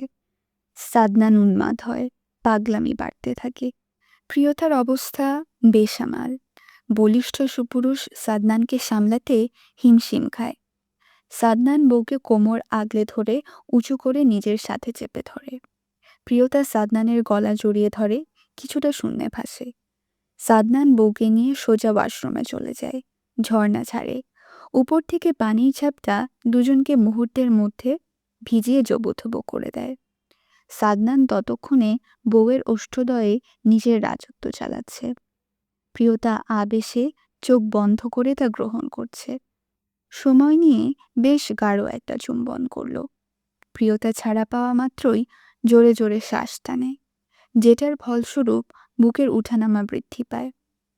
সাদনান বউয়ের দিকে তাকিয়ে আবার এগিয়ে গিয়ে আগলে নেয় বউকে। প্রিয়তার শরীর যেমন সাদনানের ছোঁয়া স্বর্গসুখ পাওয়ার অনুভূতি হয়, ঠিক তেমনি সেটার বিপরীত ক্রিয়া নিজের শরীরের ব্যথাগুলো দ্বিগুণ আকার ধারণ করছে। সাদনান প্রিয়তার গলায়, ঘাড়ে, বুকের ভাঁজে সমান তালে চুমু খেয়ে যাচ্ছে। প্রিয়তার শরীর দুর্বল এই স্বর্গসুখ মাটি চাপা দিয়ে নিজের শরীরের সাথে মেয়েটা পেরে ওঠে না। নিজেও সঙ্গ দিতে চায়, তবে কাল রাতে সাদনানের করা ব্যবহারের জন্য, ভেতরে ভেতরে চাপা অভিমানের জন্য সাদনানকে জোর করে ছাড়িয়ে নিল। সাদনান পানির জন্য বারবার চোখ ঝাপটে প্রিয়তার দিকে আহত দৃষ্টি নিক্ষেপ করে। প্রিয়তা ঝর্ণা বন্ধ করে। সাদনান এক পলক বউয়ের দিকে তাকিয়ে ওয়াশরুম থেকে বেরিয়ে যায়। প্রিয়তা নিজেও বেরিয়ে আসে। সাদনান তখন প্রিয়তার জন্য নিজের একটা টি শার্ট নিয়ে এলো। সেটা টাওয়েলের উপর দিয়ে পরিয়ে দিয়ে টাওয়েলটা একটানে খুলে নিজে আরেকটা টাওয়েল নিয়ে ওয়াশরুমে চলে গেল। প্রিয়তা চুলগুলো খোপা করে বাঁধে, কিন্তু চুলে পানি রয়েছে। প্রিয়তা গিয়ে শাড়ি পরে নেয় কোনো রকম। সাদনান বেরিয়ে এসে প্রিয়তার চুলগুলো টাওয়েল দিয়ে মুছে দিল। অতপর নিজেও রেডি হয়ে রুম থেকে বেরিয়ে গেল। প্রিয়তা এর মধ্যে একবারও কথা বলেনি সাদনানের সাথে। সাদনান নিজেও বলে না। বিয়ে পড়াতে পড়াতে বিকেল গড়িয়ে গেল। বাড়িতে খুব কাছের আত্মীয় ছাড়া বাইরের লোক বিদায় নিতে নিতে সন্ধ্যা করালো। সারার বিয়ের সাজ ততক্ষণে ধুয়ে মুছে সাফ করে নিল।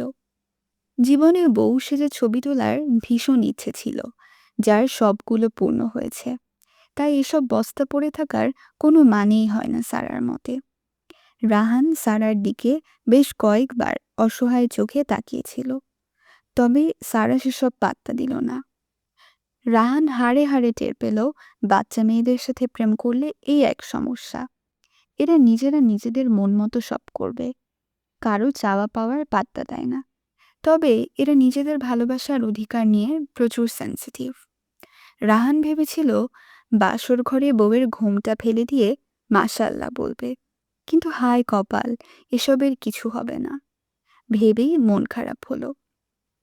আম্বিয়া মির্জা সারাকে এ নিয়ে কিছু কথা শুনিয়ে দিল, কিন্তু সারা সেসব গায়ে মাখল না। রাহানের মা আম্বিয়া মির্জাকে এসব নিয়ে বাড়াবাড়ি করতে বারণ করল। বাচ্চা মেয়ে, বয়স কত, আস্তে ধীরে সব ঠিক হয়ে যাবে। তাছাড়া ওনার সারার এমন চালচলন নিয়ে কোনো সমস্যা নেই। সবাই রাহানের মায়ের কথায় বেশ মুগ্ধ হলো। রাত 9:30টার দিকে আয়না প্রিয়তা মিলে সারাকে আবার রেডি করালো। সারা নিজ থেকে বলেছে সাজার কথা। আয়না সারাকে একদম পাতলা জর্জেটের লাল রঙের একটা শাড়ি পরিয়ে দিল। চোখে মোটা করে মাস্কারা দিয়ে, ঠোঁটে লাল রঙের লিপস্টিক দিয়ে, চুলগুলো ছেড়ে দিয়ে ঘোমটা দিয়ে রাহানের রুমে দিয়ে গেল। রাহান আগে থেকে রুমে বসে ল্যাপটপে কিছু করছিল। হঠাৎ নিজের রুমে মেলি পারফিউমের গন্ধে চোখ তুলে দরজায় তাকিয়ে থমকে গেল। নিজের হৃৎস্পন্দন স্বাভাবিকের চেয়ে দ্রুত বেগে ওঠানামা করছে সেটাও বুঝতে পারে।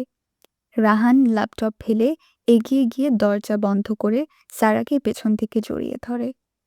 প্রথমবারই নাই কোনো পুরুষের এতটা নিকটে সারা, যার ফলস্বরূপ মেয়েটার সর্বাঙ্গে কাঁপন ধরে।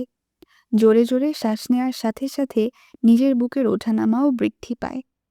রাহান সারার চুলগুলো পিঠ থেকে সরিয়ে উন্মুক্ত পিঠে নিজের অধর ছুঁয়ে দিয়ে নেশাতুর কণ্ঠে বলল, অবশেষে আমার ফুল সুবাস দিতে আমার ঘরে এলো। সারা লজ্জায় ভয় ফিরে রাহানকে জড়িয়ে ধরে। জোরে জোরে শ্বাস ছেড়ে বলল, ফুল লজ্জা পাচ্ছে। আচ্ছা চলো তবে ফুলের লজ্জা ভেঙে দিই, রাহান আগের ন্যায় কণ্ঠে বলল। সারা আরও দ্বিগুণ শক্ত করে জড়িয়ে ধরে রাহানকে। রাহান নিজেও নিজের বুকে পিষে নেওয়ার মতো করে জড়িয়ে ধরে। মেয়েটা বুকের সাথে সংঘর্ষ হয় শক্ত পুরুষের প্রশস্ত বুকে। দুজনের শরীরের রন্ধ্রে রন্ধ্রে ভালো লাগার অনুভূতি ছড়িয়ে পড়ে। ভালোবাসার মানুষটাকে সম্পূর্ণ নিজের করে পাওয়ার এক নেশা ধরে শরীরে। রাহান সারাকে ফুলে সাজানো বিছানায় শুইয়ে দিয়ে শাড়ির আঁচল টেনে খুলে নিল। সারা লজ্জায় চোখ বন্ধ করে নিজেকে আড়াল করতে রাহানের গলা জড়িয়ে ধরে। রাহান নিজের সম্পূর্ণ ভর ছাড়ে সারার উপর, চেপে ধরে নিজের অধর দ্বারা বউয়ের অধর। সময় গড়ায়, গভীর হয় দুজন, একে অপরের আষ্টে পৃষ্ঠে জড়িয়ে যায়।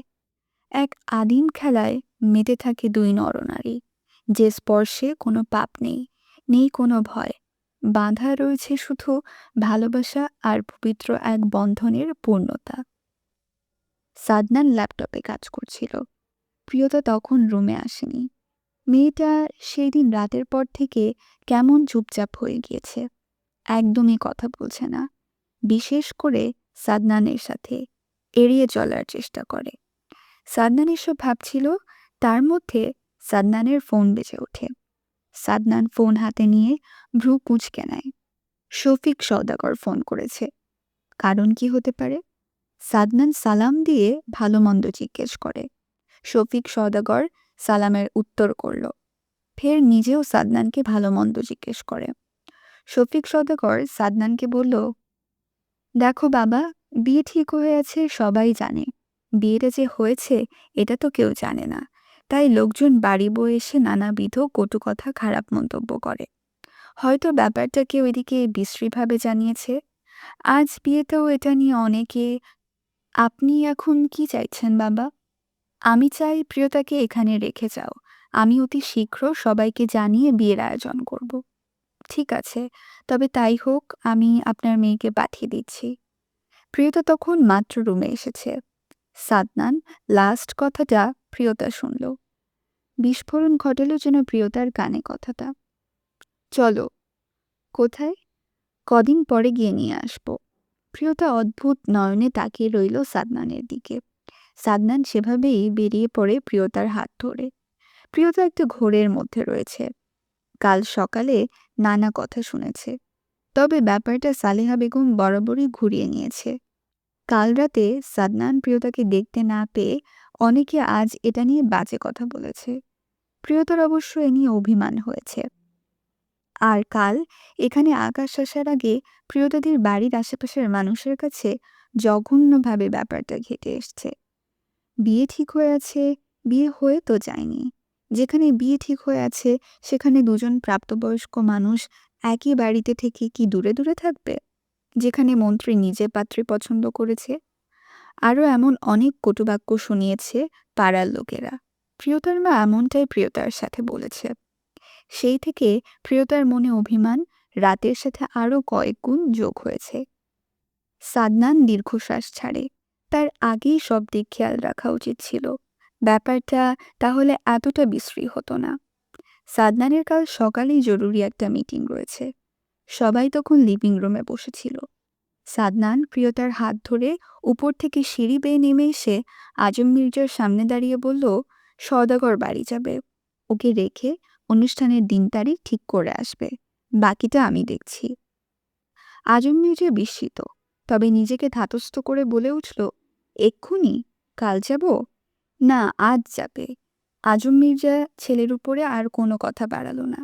আজম মির্জা জাফর মির্জার সাথে কথা বলে। জাফর মির্জা নাতির মনোভাব ঠাহর করতে পারে না, তবে কিছু একটা হয়েছে বুঝতে পারে, তাই ছেলেকে তাই করতে বলে। সবাই শুধু চুপচাপ দাঁড়িয়ে রইল। আপনারা শুনছেন বইটয় নিবেদিত অডিও বুক আমি শুধু তোমাতে বিলীন। লিখেছেন জান্নাত সুলতানা। শীতের রাত, চারদিকে কুয়াশা। গ্রামের রাত ৮টা মানে অনেক রাত। শুনশান নীরবতা। একটা গাড়ি সাঁই সাঁই করে এসে সওদাগর বাড়ির গেটে থামে। সফেদা রঙের পাঞ্জাবি গায়ে লম্বা বলিষ্ঠ এক পুরুষ বেরিয়ে এলো গাড়ি থেকে। শফিক সওদাগর বাড়ির ভেতর থেকে হন্তদন্ত হয়ে ছুটে এলো। সাদনান ওনার সাথে ভদ্রভাবে কথা বলে বাড়ির ভেতর এলো। সাদনান আগেই গাড়ি গেটের ভেতরে এনে গাড়ি লক করে দিয়েছে। শফিক সওদাগর সেটা লক্ষ্য করেন। বাড়িতে জামাই দ্বিতীয়বার এসেছে। শফিক সওদাগর পেছনে আসতে আসতে বললেন, আমি আসছিলাম। সমস্যা নেই বাবা, সাদনান হালকা হাসার চেষ্টা করে বলল। বাড়িতে শুধু মিতা, শফিক সওদাগর, মাইশা, আয়ান, মির্জা বাড়িতে। সাদনান শফিক সওদাগরের সাথে বসে আলোচনা শেষ করে। এর মধ্যে বার কয়েক বউয়ের রুমের দিকে দৃষ্টি বুলিয়ে নিয়েছে, কিন্তু না, বউয়ের দেখা নেই। সাদনান বিয়ের যাবতীয় খরচ বহনের কথা বললে শফিক সওদাগর দ্বিধামত পোষণ করে। ওনার যা আছে মেয়েকে সাজানোর মতো সামর্থ্য রয়েছে। শহরে বেশ নামি-দামি ২টা হোটেল রয়েছে। সাদনান মানল, তবে নিজের বাড়িতে বৌভাত করে বড় করে অনুষ্ঠান করবে জানালো। বাবা আর দাদা তার সিদ্ধান্তকে মেনে নিবে এমনটাই সাদনান আশ্বাস দিয়েছে। শফিক সওদাগর বৈঠক শেষ করে নিজের রুমে চলে গেল। যাওয়ার আগে স্ত্রীকে মেয়ে জামাইয়ের খাতির যত্নের কোনো ত্রুটি যাতে না হয় সেদিকে খেয়াল রাখার নির্দেশ দিলেন। মিতা সওদাগর সব খাবার রেডি করে সাদনানকে ফ্রেশ হয়ে আসার জন্য বলে। সাদনান হালকা হাসার চেষ্টা করে। তার ভেতরে ভেতরে রাগ হচ্ছে, তবে সেটা কার ওপর সাদনান বুঝতে পারছে না। সাদনান একবার বাইরের দিকে তাকিয়ে দেখে নিল, শীত পড়েছে আজ। সাদনান বুঝতে পারছে তার শরীর হিম হচ্ছে। তবে রাগ থেকে সাদনান মৃদু কণ্ঠে মিতা সওদাগরকে বলল, মা, আমি চলে যাব, আপনি অস্থির হবেন না। সাদনান তখন মাত্র নিজের পকেট থেকে ফোন বের করছে। প্রিয়তা তখন ভেতরের ঘর থেকে বেরিয়ে এলো। নর্মাল 3 পিস গায়ে, লম্বা চুলগুলো মোটা লম্বা একটা বিনুনি করেছে। গলায় ওড়না ঝুলিয়ে গায়ে চাদর জড়িয়ে বেরিয়ে এসে সাদনানের সামনে দাঁড়ালো। সাদনান ফোন ফের পকেটে নিয়ে প্রিয়তার দিকে তাকালো। প্রিয়তা কিছু বলবে তার আগেই মিতা সওদাগর রান্নাঘর যাওয়ার জন্য ডাকে। প্রিয়তা রান্নাঘরে চলে গেল। মিতা সওদাগর ঘরে গেল সব গুছিয়ে দিয়ে। শফিক সওদাগর ডাকছে ওনাকে, সেই জন্য। প্রিয়তা সাদনানকে রান্নাঘর থেকে ভাতের প্লেট এনে ডাইনিং টেবিলের উপর রাখতে রাখতে ডেকে বলল, শুনুন, ফ্রেশ হয়ে খেতে আসুন। সাদনান হাতের দামি ঘড়িটার দিকে তাকিয়ে এক পলক তাকিয়ে উঠে দাঁড়ালো। বাইরের দিকে তাকিয়ে দেখল কুয়াশায় কিছু দেখা যাচ্ছে না। আসার সময় তো এমন ছিল না। সাদনান ভেবে পায় না কিভাবে এত কুয়াশায় সে গাড়ি ড্রাইভ করে এসেছে। সাদনান গায়ে থাকা পাঞ্জাবিটা টেনে টুনে ঠিক করে নিল। নিচে থাকা ওয়াশরুম থেকে ফ্রেশ হয়ে এলো। প্রিয়তা নিজের ওড়নার এক প্রান্ত এগিয়ে দিল। সাদনান বউয়ের দিকে এক পলক তাকিয়ে সেটা দিয়ে হাত মুখ মুছে নিল। অতঃপর এগিয়ে গিয়ে টেবিলে বসে। পাশেই প্রিয়তা সব এগিয়ে দেয়। সাদনান বউয়ের দিকে একবার শীতল দৃষ্টি নিক্ষেপ করে। প্রিয়তা সেদিকে তাকিয়ে আস্তে করে সাদনানের পাশের চেয়ারটায় বসে গেল। সাদনান নিজের সাথে বউকেও খাইয়ে দিল। খাবার শেষে প্রিয়তা সব আবার রান্নাঘরে নিতে লাগলো একটা একটা করে। প্রিয়তা এঁটো প্লেট নিয়ে রান্নাঘরে যাওয়ার পেছন পেছনে সাদনান নিজেও একটা তরকারির বাটি নিয়ে রান্নাঘরে চলে এলো। প্রিয়তা পেছন ফিরে সাদনানের হাতে তরকারির বাটি দেখে অবাক হয়ে টেনে নিজের হাতে নিতে নিতে বিস্ময় নিয়ে বলে উঠল, পাগল আপনি, আপনি বসুন গিয়ে, আমি সব গুছিয়ে আসছি। সাদনান শুনল না, ফিরে এসে আবার ডাইনিং টেবিল থেকে এক এক করে সব আনল। প্রিয়তা বারণ করলেও শোনে না। আমার পেছনে না ঘুরে ঝটপট গুছিয়ে রাখো, সাদনান বলল। প্রিয়তা অগত্যা বাধ্য হয়ে তাই করল। সাদনান গিয়ে আবার সোফায় বসে। প্রিয়তা সব রান্নাঘরে গুছিয়ে রেখে এলেই সাদনান উঠে দরজার দিকে হাঁটা ধরে। প্রিয়তা কি করবে ভেবে পাচ্ছে না। এদিকে মিতা সওদাগর বলেছে যেভাবে পারে সাদনানকে যেন আটকে রাখে, এত ঠান্ডায় যেন বাইরে না যেতে দেয়। প্রিয়তার কান্না পেল। সাদনান জুতো পরার জন্য নিচু হওয়ায় আগিয়ে গিয়ে প্রিয়তা সাদনানকে পেছন থেকে জড়িয়ে ধরে। সাদনান প্রস্তুত ছিল না এটার জন্য মোটেও। মেয়েটা আষ্টে পৃষ্ঠে জড়িয়ে রেখেছে সাদনানকে। সাদনানের শরীর মন চনমনে হয়ে ওঠে। মেয়েটার শরীর থেকে আসা মিষ্টি ঘ্রাণটা মাতাল করা। সাদনানকে চুমুকের ন্যায় টানে মেয়েটার দিকে। সাদনানের ভাবনার মাঝেই প্রিয়তা কান্না ভেজা কণ্ঠে অনুরোধ করল, যাবেন না প্লিজ, অনেক ঠান্ডা বাইরে, আপনার না গলা ব্যথা আছে ঠান্ডায়। সাদনান প্রিয়তার কথাগুলো মন দিয়ে শুনল। সে মূলত আজ শফিক সওদাগরের সাথে বিয়ের ব্যাপার নিয়ে আলোচনা করতে এসেছিল। মেয়েটা তাকে থাকতে বলে নিজের বিপদ নিজে ডেকে আনছে, কতটুকু বুঝতে পারছে সেটা। সাদনান প্রিয়তার হাত দুটোর ওপর নিজের হাত দুটো রাখে। প্রিয়তা সাদনানের পেটের ওপর 2 হাত আড়াআড়িভাবে শক্ত করে জড়িয়ে ধরে আছে। সাদনান প্রিয়তার হাতটা আলতো করে ধরে সরিয়ে প্রিয়তার দিকে ফিরে পূর্ণ দৃষ্টিতে তাকিয়ে নিজের 2 হাতের আঁচল দিয়ে নিল প্রিয়তার মুখটা। বৃদ্ধা আঙুলের সাহায্যে চোখের জল মুছে দিয়ে প্রিয়তার ললাটে ওষ্ঠ ছুঁয়ে দিয়ে বলল, যাব না। তুমি কি এই ঠান্ডায় বিছানা উষ্ণ রাখতে আমায় থাকতে বলছো? জানি না। প্রিয়তা না বুঝেই জবাব দিল। সাদনানের থেকে যাবার কথা শুনে মেয়েটার মুখটা খুশিতে চিকচিক করে ওঠে। কারেন্ট নেই, লাইটে চার্জ নেই, মোমবাতি জ্বলছে, সেটাও কমে এসছে। প্রিয়তা সাদনানকে নিয়ে মোমবাতি হাতের রুমে এলো। সাদনান তখন নিজের গায়ের পাঞ্জাবিটা খুলে বিছানায় রেখে নিজে একটা চেয়ারে বসে। প্রিয়তার রুমে এসে গা থেকে চাদর খুলে ভাঁজ করে সাদনানের পাঞ্জাবি সহ আলনায় রেখে আলমারি খুলে নতুন চাদর বিছানায় বিছালো। যদিও আগেরটাও নতুন, কিন্তু মিতা সওদাগর বলেছে নতুন চাদর বিছানোর কথা। প্রিয়তা বালিশের কাভার লাগাচ্ছে। সাদনান সেদিকে এক দৃষ্টিতে তাকিয়ে আছে। মেয়েটার শরীরে শুধু জর্জেটের ওড়না। নিচু হয়ে চাদর বিছানায় বিছানোর সময় বুকের খাঁজ স্পষ্ট হয়। সাদনান চোখ বন্ধ করে। শরীর জুড়ে অদ্ভুত শিহরণ হয়। শরীরের রক্তকণিকায় অসহ্য শিহরণ হলো সাদনানের। সাদনান আস্তে করে ঢোক গিলে শরীরে অস্থির হয়। কপালে বিন্দু বিন্দু ঘাম জমে। প্রিয়তা বালিশ রেখে সাদনানের দিকে তাকিয়ে সাদনানকে ঘামতে দেখে অস্থির হয়ে এগিয়ে এলো। ওড়নার এ প্রান্ত দিয়ে বাতাস করে। যদিও কিছুই লাভ হয় না এতে। অস্থির হয়, অবাকও হয় এত শীতের মধ্যে সাদনানকে ঘামতে দেখে।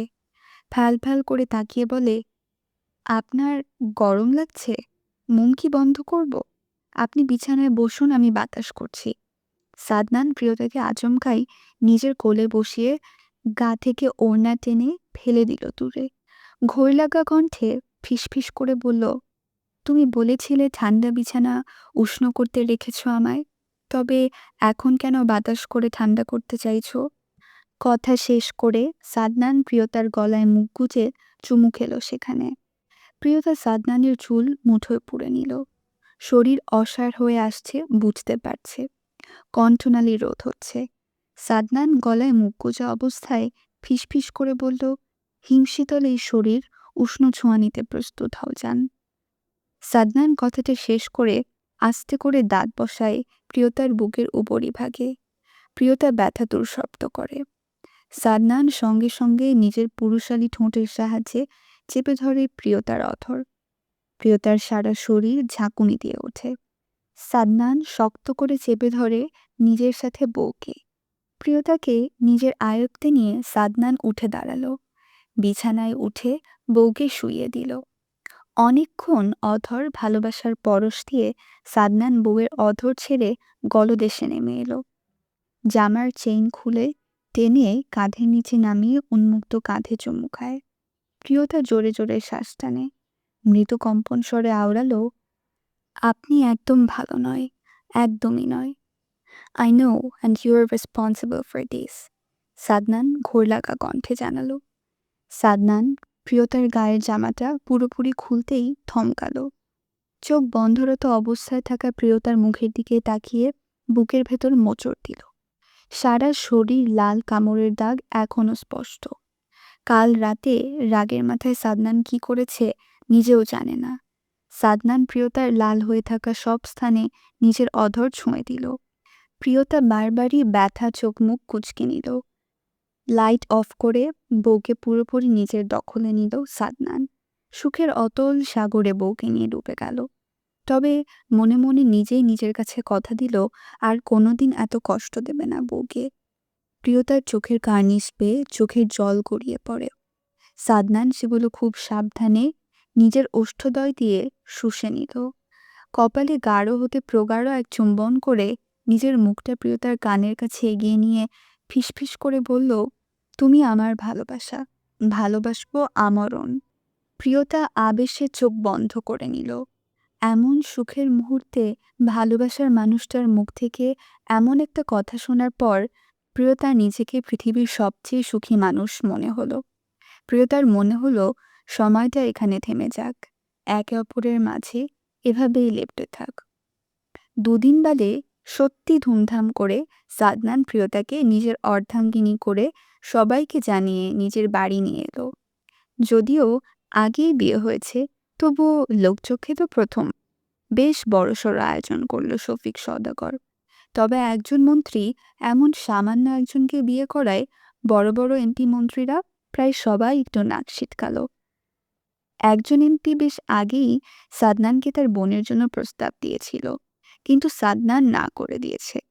মেয়ে কানাডা ফেরত, লেখাপড়া শেষে দেশের একজন বেশ নামিদামি অফিসার পদে রয়েছে।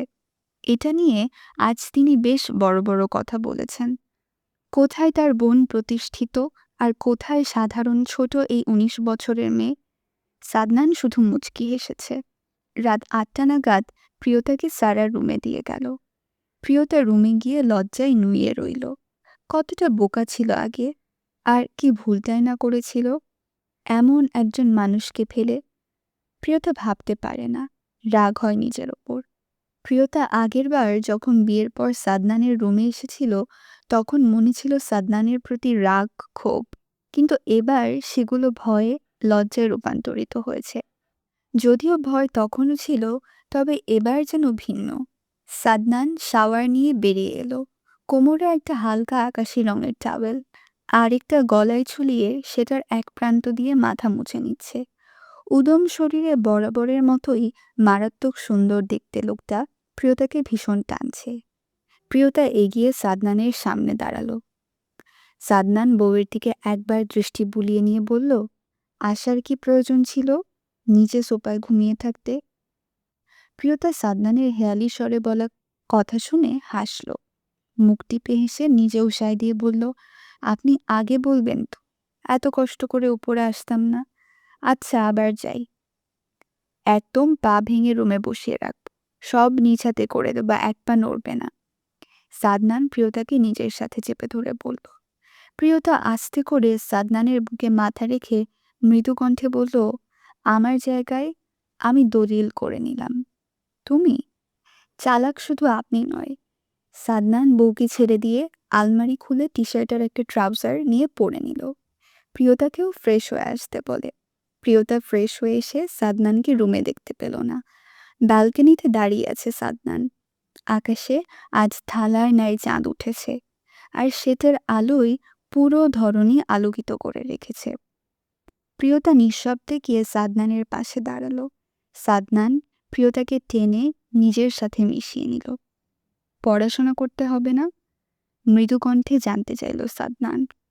প্রিয়তা সাদনানের বাহুতে নাক ঘষে আহ্লাদে স্বরে বলল, আর পড়তে চাই না, আপনার সংসার করব। সংসার করার জন্য গোটা জীবন পড়ে রয়েছে, পড়তে হবে, কাল থেকে ভার্সিটি যাবে। প্রিয়তা নাক সিটকালো। সাদনান বউয়ের নাকের ডগায় নিজের ওষ্ঠদয় ছুঁয়ে দিয়ে বলল, বউ, আপনার, আমার। সাদনান প্রিয়তাকে কোলে তুলে রুমে এলো। আজ সাদনানের রুমটা ফুল দিয়ে আর ক্যান্ডেল দিয়ে সাজিয়ে দিয়েছে চাঁদ আর রাহান মিলে। সাদনান প্রিয়তাকে বিছানায় ধপাস করে ফেলে দিল। প্রিয়তা চোখ বন্ধ করে সেভাবেই পড়ে রইল। সাদনান পাশের কয়েকটা মোম ফু দিয়ে নিভিয়ে দিল। অতঃপর অল্প স্বল্প আলোর মধ্যে বউয়ের হলদেটে মুখটা দেখে নিল। এগিয়ে গিয়ে শক্ত হাতে জড়িয়ে ধরে নিজের অধরে বউয়ের অধর চেপে ধরে।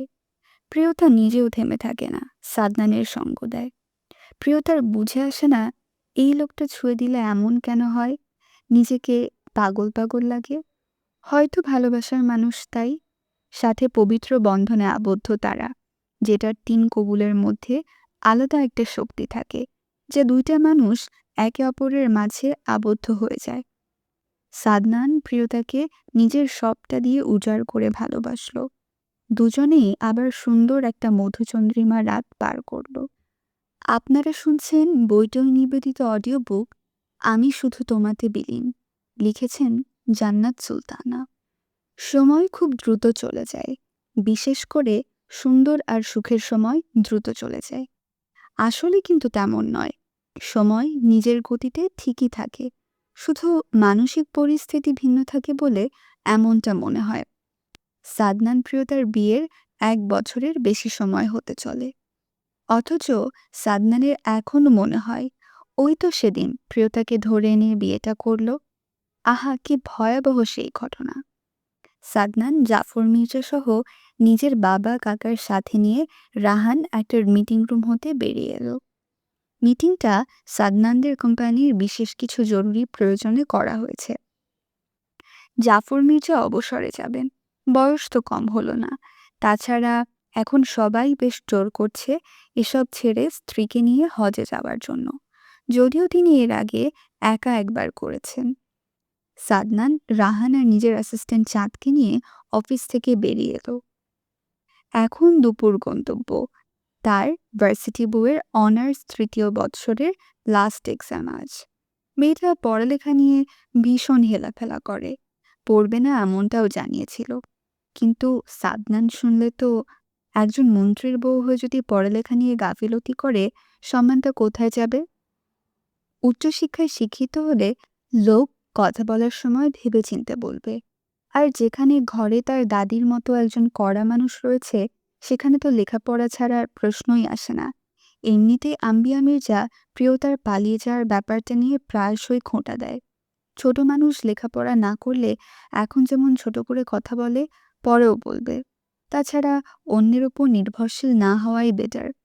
পরিস্থিতি কোথা থেকে কোথায় নিয়ে যায়, লেখাপড়াতে থাকলে অন্তত নিজের জন্য কিছু করতে পারবে। সাদনানের 4টা গাড়ি এসে ভার্সিটি থেকে বেশ দূরে থামল। চাঁদ গিয়ে প্রিয়তা আর সারাকে নিয়ে এলো।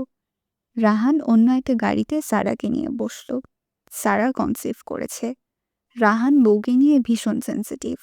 গাড়িতে বসা মাত্রই সারা রাহানের কাঁধে মাথা এলিয়ে দিয়ে বসল।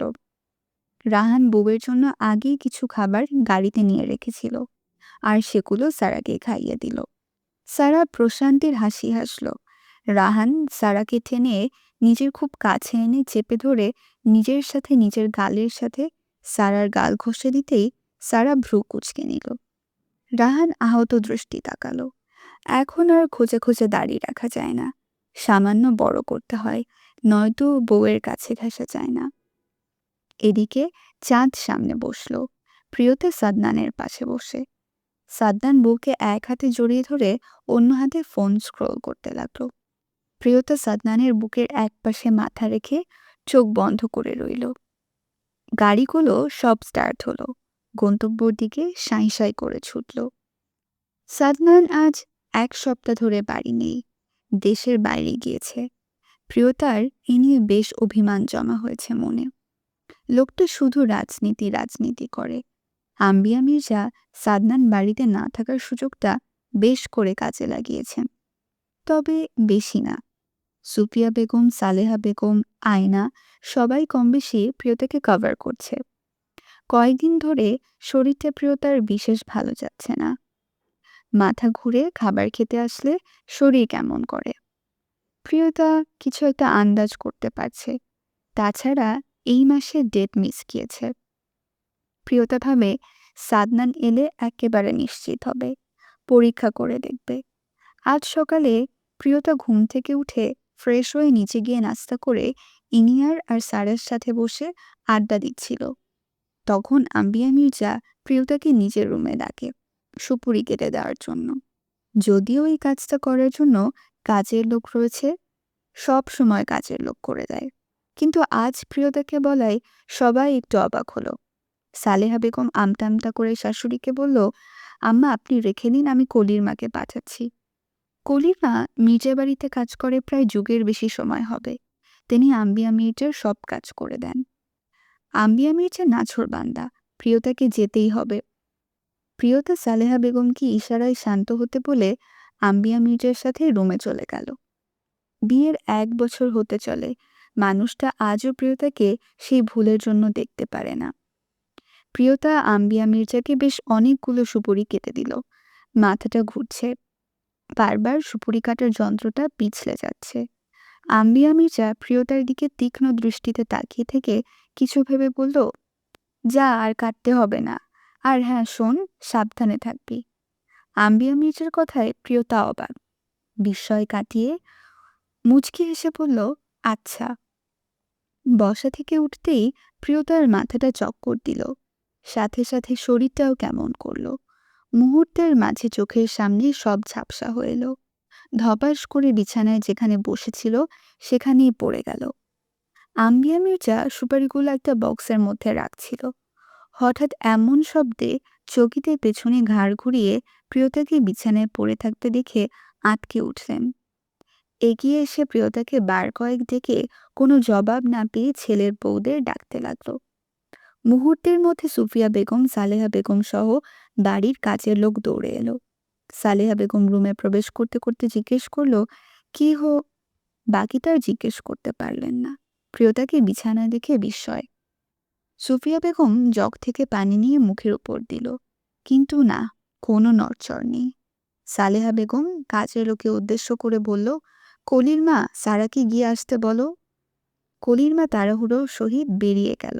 এর মধ্যে আয়না এলো। বোনকে এমন নিস্তেজ হয়ে বিছানায় পড়ে থাকতে দেখে অস্থির হয়ে গেল।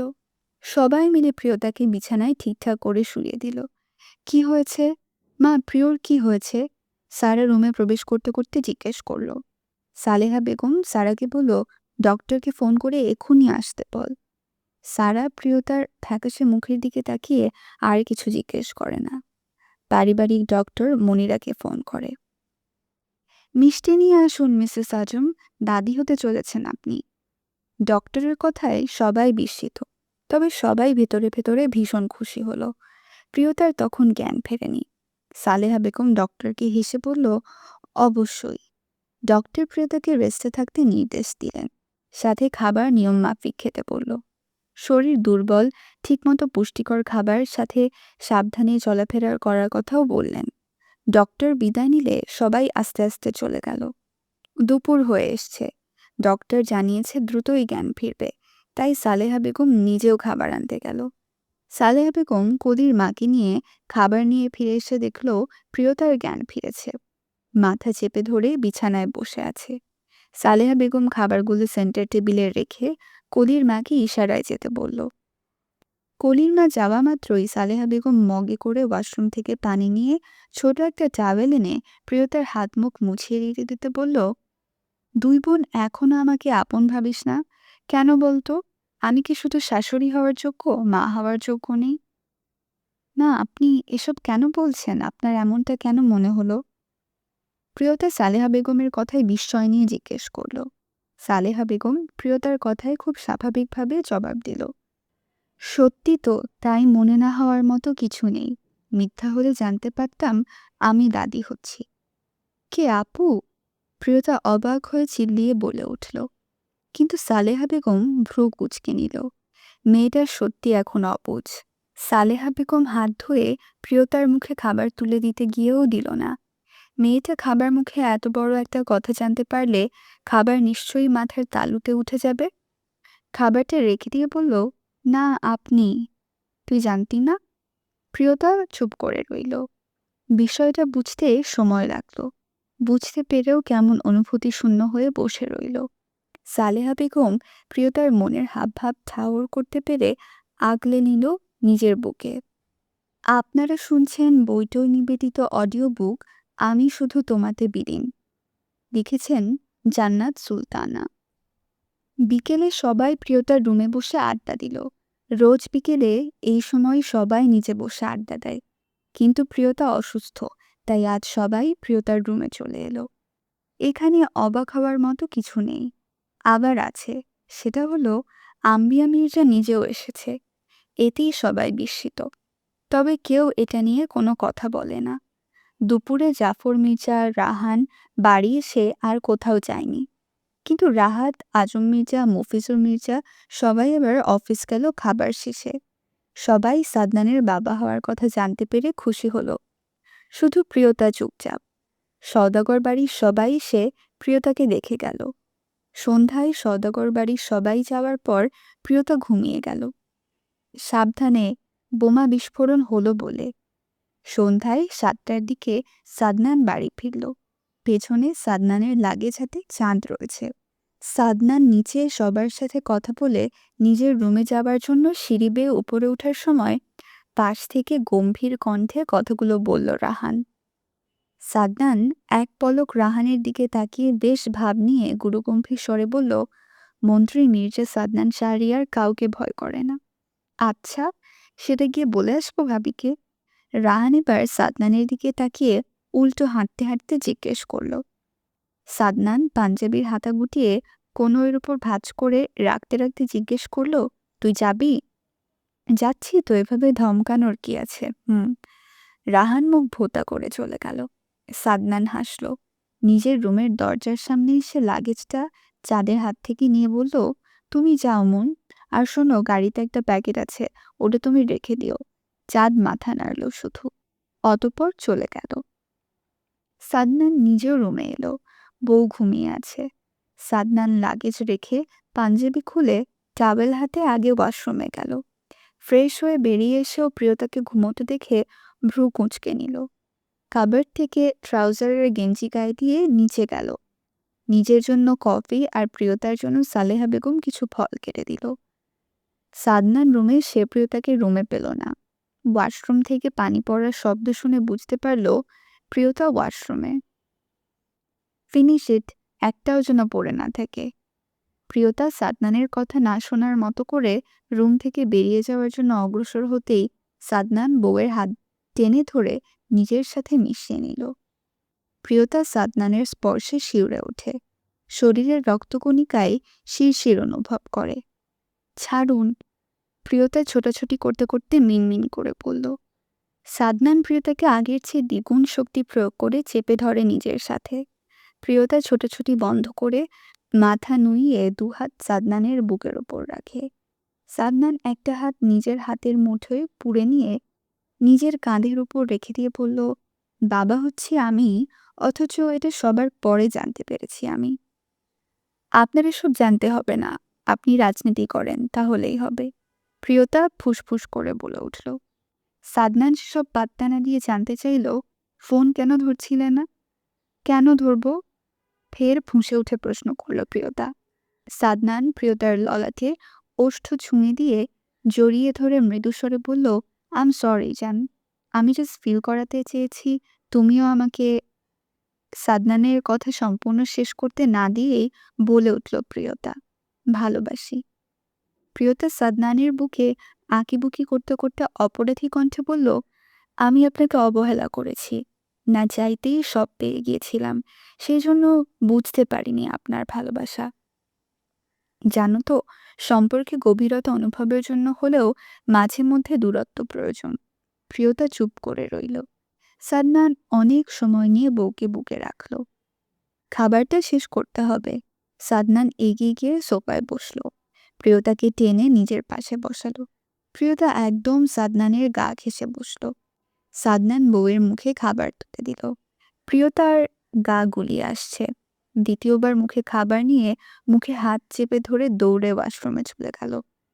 বেসিনে গড় গড় করে বমি করতে লাগলো। সাদনান তড়িঘড়ি করে এসে পেছন থেকে প্রিয়তার চুলগুলো সামনে থেকে পেছনে নিল। ট্যাপ ছেড়ে মুখে পানি দিল। ধরে এনে বিছানায় বসিয়ে দিল। ড্রেসিং টেবিলের উপর আচার আছে দেখুন। সাদনান প্রিয়তার হাতের দিকে দৃষ্টি অনুসরণ করে দেখল একটা প্যাকেট রাখা। হাত বাড়িয়ে সেটা নিয়ে প্রিয়তাকে দিল। বিকেলে আয়না দিয়েছিল। প্রিয়তা আচারটা মুখে দিয়ে একটু স্বাভাবিক হলো। সাদনান বউয়ের এইটুকুন মুখের দিকে তাকিয়ে থাকে। মাত্র তো 1.5 মাস চলে, এখনই এ অবস্থা? বাকি 8 মাস তো এখনো বাকি। কত লম্বা সময়, বউ তার ততদিন কিভাবে কাটাবে? আপনারা শুনছেন বৈটয় নিবেদিত অডিও বুক আমি শুধু তোমাতে বিলীন। লিখেছেন জান্নাত সুলতানা। সাদনান যতটা পারে এখন প্রিয়তার আশেপাশে থাকার চেষ্টা করে। রাত জেগে বউয়ের সাথে গল্প করা, যখন যা খেতে চায় তা এনে বউয়ের সামনে হাজির করা। কিন্তু প্রিয়তা খাবার খেতে পারে না। যা একটু আধটু খায় সেটাও জোর জবরদস্তি করে। তবে দেখতে আগের চেয়ে নাদুস নুদুস হয়েছে। দেখলেই সাদনানের ইচ্ছে করে বউকে আদর করতে, কিন্তু সেটা এখনও কিছুতেই সম্ভব নয়। রাত এখন 2টা বাজে। সাদনান 2 হাতে বউকে জড়িয়ে ধরে বসে আছে। প্রিয়তা একটু আগেই সাদনানকে ঘুম থেকে ডেকে তুলে আবদার জুড়েছে তাকে এখন এই মুহূর্তে জড়িয়ে ধরে বসে থাকতে হবে। অগত্যা সাদনানকে দায়ী করতে হচ্ছে। সাদনান বউয়ের 9 মাসের ভরা পেটে হাত বুলিয়ে দিল। কিন্তু অদ্ভুত হলো, অন্য সময় সাদনানের হাতে বাবুর অস্তিত্ব লাগে, এখন লাগছে না। সাদনানের কপালে চিন্তার ভাঁজ পড়ে। থমথমে কণ্ঠে জিজ্ঞেস করল, বাবু নড়ছে না কেন? কি জানি, ঘণ্টাখানেক আগে নড়েছিল, এরপর আর নড়েনি। প্রিয়তার সহজ সরল জবাব। সাদনানের বুকের ভেতর মোচড় দিয়ে ওঠে। বউকে শক্ত করে জড়িয়ে রেখে বালিশের তলায় থেকে ফোন নিয়ে চাঁদের নাম্বারে ডায়াল করে। ফোন রিসিভ হওয়ার সাথে সাথে সাদনান অস্থির কণ্ঠে বলে, মুন, হসপিটালে ফোন করো, ডক্টর রেডি থাকে যেন, আর ড্রাইভারকে বলো গাড়ি বের করতে। ঠিক আছে স্যার। সাদনান চাঁদের জবাবে না শুনেই ফোন কাটে। নিজের বলিষ্ঠ হাতের সাহায্যে বউকে কোলে তুলে রুমের বাইরে এলো। নিচে এসে সালেহা বেগমকে বার কয়েক ডাকতেই সব কাজের লোক সহ বাড়ির সব রুমে আলো জ্বলে ওঠে। সবাই এসে লিভিং রুমে উপস্থিত হতে হতে চাঁদ নিচে একটা রুম থেকে দৌড়ে বেরিয়ে এসে তাড়াহুড়ো করে বলল, স্যার চলুন, সব রেডি। টানা 1 ঘন্টা সবাইকে অপেক্ষা করিয়ে ওটি রুম থেকে বাচ্চার কান্নার শব্দ ভেসে এলো। সবাই স্বস্তির নিঃশ্বাস ছাড়লেও সাদনান ছাড়তে পারে না। বউ কেমন আছে সেটা না জানা অবধি সে শান্তি পাচ্ছে না। আলাদা কেবিন দেওয়া হয়েছে সাদনানকে, কিন্তু সে ওটির সামনেই দাঁড়িয়ে আছে। একজন নার্স জীবন্ত একটা পুতুল টাওয়েল পেঁচিয়ে নিয়ে এলো। সাদনান দেখল শুধু, কোলে নিল না। সালেহা বেগম কোলে তুলে নিল। সাদনান নার্সের দিকে না তাকিয়ে ওটি রুমের দরজার দিকে তাকিয়ে জিজ্ঞেস করলো, ম্যাডাম কেমন আছে? জি স্যার, ম্যাম ঠিক আছে। 8 ঘন্টার মধ্যে ম্যামকে কেবিনে দেওয়া হবে। নার্সটা মুচকি হেসে কথা শেষ করে আবার চলে গেল। প্রিয়তাকে কেবিনে দেওয়ার পর সবাই দেখা করে চলে গেল। শুধু সাদনান বসেছিল। প্রিয়তা সাদনানকে ডেকে মেয়েকে দেওয়ার জন্য বলল, ওকে দিন। সাদনান দিয়ে দিল। ফের সোফায় গিয়ে বসে। প্রিয়তা কোনোভাবেই মেয়েকে ফিডিং করাতে পারছে না। জামা উঁচু করতে গেলে মেয়েকে ধরতে পারছে না, আবার মেয়েকে ধরতে গেলে জামা পড়ে যাচ্ছে। সাদনানের হাসি পেল। তবে বউয়ের ব্যর্থ হওয়া মুখের দিকে তাকিয়ে উঠে এগিয়ে এসে বাবুকে কোলে নিতে নিতে বলল, আমি সাহায্য করছি। প্রিয়তা লজ্জা পেল। জামা নিচে নামিয়ে বলল, আমি পারবো। সেটা তো দেখতে পাচ্ছি। প্রিয়তা জামা সরিয়ে বাবুর মাথাটা এগিয়ে নিয়ে ফিডিং করালো। সাদনান মা মেয়ে দুজনের দিকে তাকিয়ে রইল। বাবুটা অল্প একটু সময়ের মাঝে ঘুমিয়ে পড়ল। সাদনান মেয়েকে নিয়ে দোলনায় শুইয়ে দিয়ে মেয়ের পাশে বসে রইল। মেয়ে একদম নিজে সাদনান শাহরিয়ারের কার্বন কপি, অথচ চোখ দুটো মায়ের মতো, মায়া ভরা। সাদনান আর প্রিয়তার ভালোবাসার অস্তিত্ব এসছে আজ 1 বছর হলো। পরিবারের সবাই মিলে ছোটখাটো একটা অনুষ্ঠান করেছে। রাতে ছোট সায়রাকে ঘুম পাড়িয়ে সাদনান ল্যাপটপ নিয়ে বসল। প্রিয়তা তখনও রুমে আসেনি। বউ তার এখন গাল ফুলিয়ে রাখে। প্রিয়তার ভাষ্যমতে সাদনান তাকে আর আগের মতো ভালোবাসে না। প্রিয়তা যখন এসব অভিযোগ করে সাদনানের তখন হাসি পায়। একজন মন্ত্রণালয়ের অফিসার যদি এসব বলে, কার না হাসি পাবে? রাত 11:30 নাগাদ প্রিয়তা রুমে এলো। ওয়াশরুমে গিয়ে ফ্রেশ হয়ে এসে রাতের পোশাক পরে বেরিয়ে এলো। লম্বা চুলগুলো খোঁপা খুলে বিনুনি করে নিল। আগের মতো দেখতে এখন আর বাচ্চা মেয়ে লাগে না, এখন প্রাপ্তবয়স্ক নারী হয়েছে। সাদনান বউয়ের দিকে তাকিয়ে থেকে ল্যাপটপ রেখে উঠে গিয়ে পেছন থেকে জড়িয়ে ধরে বউয়ের কাঁধ থেকে নাইটির হাতে সরিয়ে সেখানে নাক ঘষল। প্রিয়তা বরাবরের ন্যায় সাদনানের স্পর্শে কেঁপে উঠল। সাদনান শক্ত করে নিজের সাথে বউকে চেপে ধরে। প্রিয়তার শরীর শিরশির করে। সাদনান প্রিয়তার কোমর নিজের হাতে মৃদু চাপ প্রয়োগ করে প্রিয়তার ঘাড়ে গলায় টুপটাপ চুমু খেয়ে নেশাতুর কণ্ঠে জিজ্ঞেস করল, আরেকটা চ্যাম্প চাই? ইচ্ছে করে একজন পেয়ে আমাকে ভুলে গিয়েছেন, আর একজন আসলে তো আমাকে কখনো ভালোবাসতেন সেটাও মনে থাকবে না। সাদনান প্রিয়তার এরূপ কথায় শব্দ করে হাসল। তবে পরক্ষণে মেয়ের দিকে তাকিয়ে হাসি থামিয়ে বউকে নিজের দিকে ফিরিয়ে নিয়ে শক্ত করে নিজের সাথে চেপে ধরে জানালো, তুমি আমার, আমার তুমি। নিজেকে কি করে নিজে ভুলে যাব? ইহজন্মেও এমনটা হবে না। প্রিয়তা নিজেও সাদনানকে শক্ত করে জড়িয়ে ধরে। এই স্থানে পৃথিবীর সবচেয়ে বেশি নিরাপদ স্থান। এখানে মাথা রাখলে নিজেকে বড্ড সুখী মনে হয়। মনে হবে কেন? সত্যি সে সুখী, নিজের ভালোবাসার মানুষটার সাথে সুখী। ভালোবাসা সুন্দর, সত্যি সুন্দর। শুধু পূর্ণতা পেতে ভাগ্য লাগে। আবার কখনো, কখনো পূর্ণতা পাওয়ার পরেও কিছু সংখ্যক মানুষ সম্পর্কে মর্যাদা দিতে অক্ষম হয়। তাই ভালোবাসার শর্তে ভালোবাসার মানুষটার সাথে থাকা অসম্ভব হয়ে বিচ্ছেদের কাঠগড়ায় দাঁড়াতে হয়।